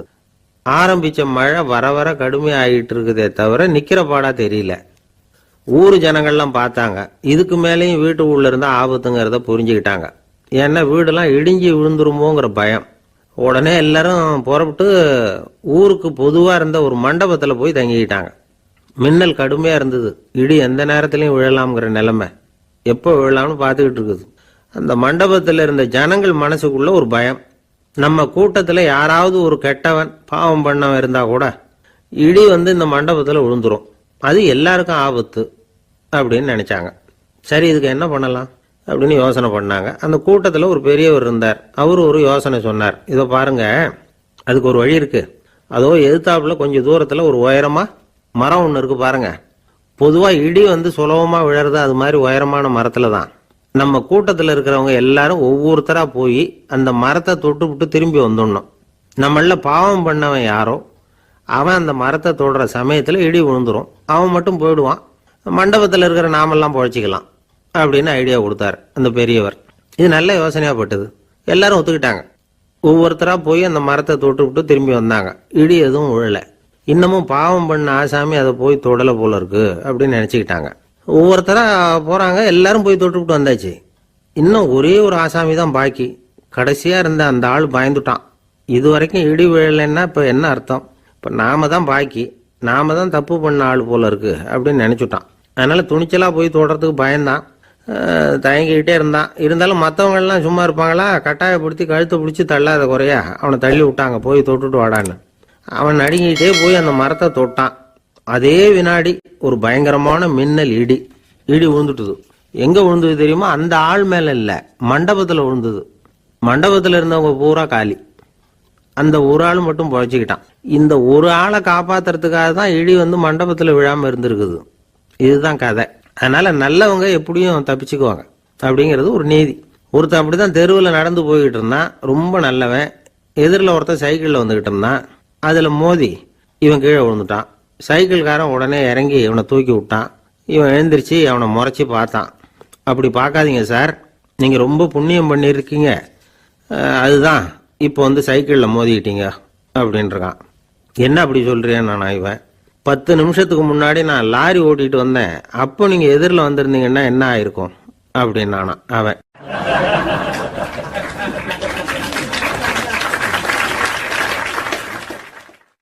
எனக்கு அதிர்ஷ்டமே இல்லை சார் அப்படின்னாரு ஒருத்தர். ஏன் அப்படி சொல்றீங்கன்னு கேட்டோம். வியாபாரம் பண்ணலாம்னு ஒரு கடை வச்சேன், வேண்டியப்பட்டவங்க கூட என் கடையில் வந்து எதுவும் வாங்க மாட்டேங்கிறான், எல்லாரும் அடுத்த கடைக்கு தான் போறான் அப்படின்னு சொல்லி ரொம்ப அழுத்துக்கிட்டார். இதுக்கு போய் அதிர்ஷ்டம் இல்லைன்னு சொல்லாதீங்க, வாடிக்கையாளர்களை வந்து கவர்றது எப்படிங்கிறது உங்களுக்கு தெரியல, அதுதான் குறை அப்படின்னும். சார் உங்களுக்கு தெரிஞ்ச அந்த ரகசியத்தை எனக்கும் கொஞ்சம் சொல்லி கொடுங்களேன் அப்படின்னார். சரி உங்க காதை இப்படி கொடுங்க அப்படின்னு சொல்லி அது சம்பந்தமா பெரிய வல்லுநர்கள் சொல்லி இருக்கிற கருத்துக்களை அவர்கிட்ட சொல்ல ஆரம்பிச்சோம். அதாவது இந்த வாடிக்கையாளர்களை கவர்றதுக்கு வல்லுநர்கள் பல ஆலோசனைகளை ஏற்கனவே சொல்லி வச்சிருக்கிறாங்க. அது சம்பந்தமா அனுபவப்பட்டவங்க, அதை தெரிஞ்சு வச்சுக்கணும். அதாவது கடை வச்சிருக்கிறவங்க எல்லாரும் இதை கொஞ்சம் காதில் வாங்கி வச்சுக்கணும். எதை இப்ப சொல்ல போறத. எப்பவும் பணத்தை சம்பாதிக்கிறதுலயே குறியா இருக்கக்கூடாதான். அதை விட முக்கியமா நீங்க சம்பாதிக்க வேண்டியது வாடிக்கையாளர்களுடைய மன நிறைவு. வர்றவங்க திருப்தியோட போகணும், அது முக்கியம். அதுல கவனமா இருக்கணும். கடைக்கு வர்ற ஒருத்தர் ஏதாவது ஒரு குறை சொல்றாருன்னு வச்சுங்க, அதை வந்து அலட்சியப்படுத்தக்கூடாது. ரொம்ப அக்கறையோட அதை காது கொடுத்து கேட்கணும். அப்படியா சார், அதை நான் அவசியம் கவனிக்கிறேன் அப்படின்னு சொல்லணும். ஒருத்தர் வரார், சார் நேற்றுக்கு உங்க கடையில் இதை நான் வாங்கிட்டு போனேன், வீட்டில் இது வேணான்னு சொல்லிவிட்டாங்க, அது திருப்பி கொடுக்கறதுக்காக தான் வந்திருக்கிறேன் அப்படின்னு சொல்லி திருப்பி கொடுக்குறார். உடனே நீங்க வந்து முகம் சுளிக்க கூடாது, எரிச்சல் படக்கூடாது. வழக்கம் போல நிதானமா முகம் அலர்ச்சியோட அதை திருப்பி வாங்கிக்கணும். இவ்வளவு ரூபாய்க்கு சாமான் வாங்கினா இந்த ஸ்பூன் அன்பளிப்பு, இப்படி ஏதாவது கொடுக்கலாம். பண்டிகை காலங்கள்லேயும் பொருள்கள் வாங்குறவங்களுக்கு இப்படி ஏதாவது பொருத்தமா ஒரு அன்பளிப்பு கொடுக்கலாம். நீங்க கொடுக்கறது ஒரு சர்வசாதாரணமான பொருளா இருந்தா கூட அது வாங்குற ஒரு மனசுல ஒரு மகிழ்ச்சியை ஏற்படுத்தும். எதுவும் உங்களால கொடுக்க முடியலன்னா உங்க முகம் நிறைஞ்ச சிரிப்பையாவது கொடுங்க, அது போதும். உங்க கடையில் இல்லாத ஒரு பொருளை வாடிக்கையாளர் வந்து கேட்கிறார், உடனே இல்லைன்னு முகத்தில் அடிச்சது மாதிரி சொல்லிடக்கூடாது. கொஞ்சம் உட்காருங்க சார் அப்படின்னு சொல்லி உங்க பணியாளர் யாரையாவது அனுப்பி வெளியில இருந்து வாங்கிட்டு வர சொல்லி அவர்கிட்ட கொடுக்கலாம். சில பேர் உங்க கடைக்கு வரும்பொழுது அவங்க வீட்டு குழந்தைகளையும் கூப்பிட்டுக்கிட்டு வர்றாங்கன்னு வைங்க. நீங்க என்ன செய்யணும்னா அந்த குழந்தைகளை முதல்ல கவனிக்கணும். அது கண்ணத்தை கிள்ளணும், அதுகிட்ட விளையாடணும், அதுக்கு ஏதாவது மிட்டாய் பிஸ்கட் எதையாவது கொடுத்து அது கவனத்தை கவரணும். அதுக்கப்புறம் பெரியவங்களை கவனிக்கலாம். உங்க கடையில வேலை செய்யற பணியாளர்கள் சுத்தமா இருக்கணும், சிரிச்ச முகம், சுறுசுறுப்பு, இது ரெண்டும் அவங்களுக்கு தேவை. அழுது வடிஞ்சிக்கிட்டு இருக்கக்கூடாது. அப்புறம் இன்னொரு விஷயம், அதிகமா பொருள் வாங்குற ஒருத்தர்கிட்ட அதிக மரியாதையாகவும் குறைச்சலா பொருள் வாங்குறவர்கிட்ட வேற விதமாகவும் நடந்துக்க கூடாது. எல்லாருக்கிட்டையும் சமமா நடந்துக்கணும். 5 ரூபாய்க்கு வாங்கினாலும் சரி, 500 ரூபாய்க்கு வாங்கினாலும் சரி, அவங்க கிட்ட நீங்க காட்டுற மரியாதையில வித்தியாசம் இருக்கக்கூடாது. எல்லாத்துக்கும் மேல உங்க கடையில ஒரு பொருள் வாங்கினா அது உண்மையானதா இருக்கும், தரமுள்ளதா இருக்கும் அப்படிங்கிற நினைப்பு ஜனங்களுக்கு வரணும். அதனால தரமான பொருளையே நீங்க வந்து உங்க கடையில வச்சிருக்கணும். இது வரைக்கும் நான் சொன்னதையெல்லாம் கவனத்துல வச்சுக்கிட்டு நீங்க கடையை ஆரம்பிச்சீங்கன்னா வியாபாரம் பிச்சுக்கிட்டு போகும். அப்படி போகலன்னா அதுக்கப்புறம் கேளுங்க. ஏன்னா இந்த யோசனைகள்லாம் அனுபவப்பட்டவங்க சொல்லியிருக்கிற யோசனைகள். இந்த யோசனைகள்ல நீங்க எச்சரிக்கையா இருக்க வேண்டிய ஒரு விஷயம் உண்டு. அது என்னங்கிறதையும் தெரிஞ்சு வச்சுக்கிறது நல்லது. என்னுடைய நண்பர் ஒருத்தர் வந்தார். சார், உங்கள் யோசனையை கேட்டதுனால நான் ஒரு அறை வாங்கினது தான் மிச்சம்னார். என்ன ஆச்சுன்னு கேட்டேன். எங்கள் கடைக்கு ஒரு பெரிய அம்மா குழந்தைய தூக்கிட்டு வந்தாங்க சார். உங்கள் யோசனைப்படி அந்த குழந்தையோட கன்னத்தை கிள்ளணும்னு முயற்சி பண்ணினேன். திடீர்னு அந்த நேரம் பார்த்து அந்த குழந்தை தலையை குனிஞ்சிக்கிட்டுது. என் கை குழந்தையோட கன்னத்துக்கு பதிலாக அது தூக்கிட்டு வந்தவங்க கன்னத்தை கிள்ளி விட்டுது. அதுதான் அப்படி ஆயிட்டுது அப்படின்னார், கன்னத்தை தடவிக்கிட்டே.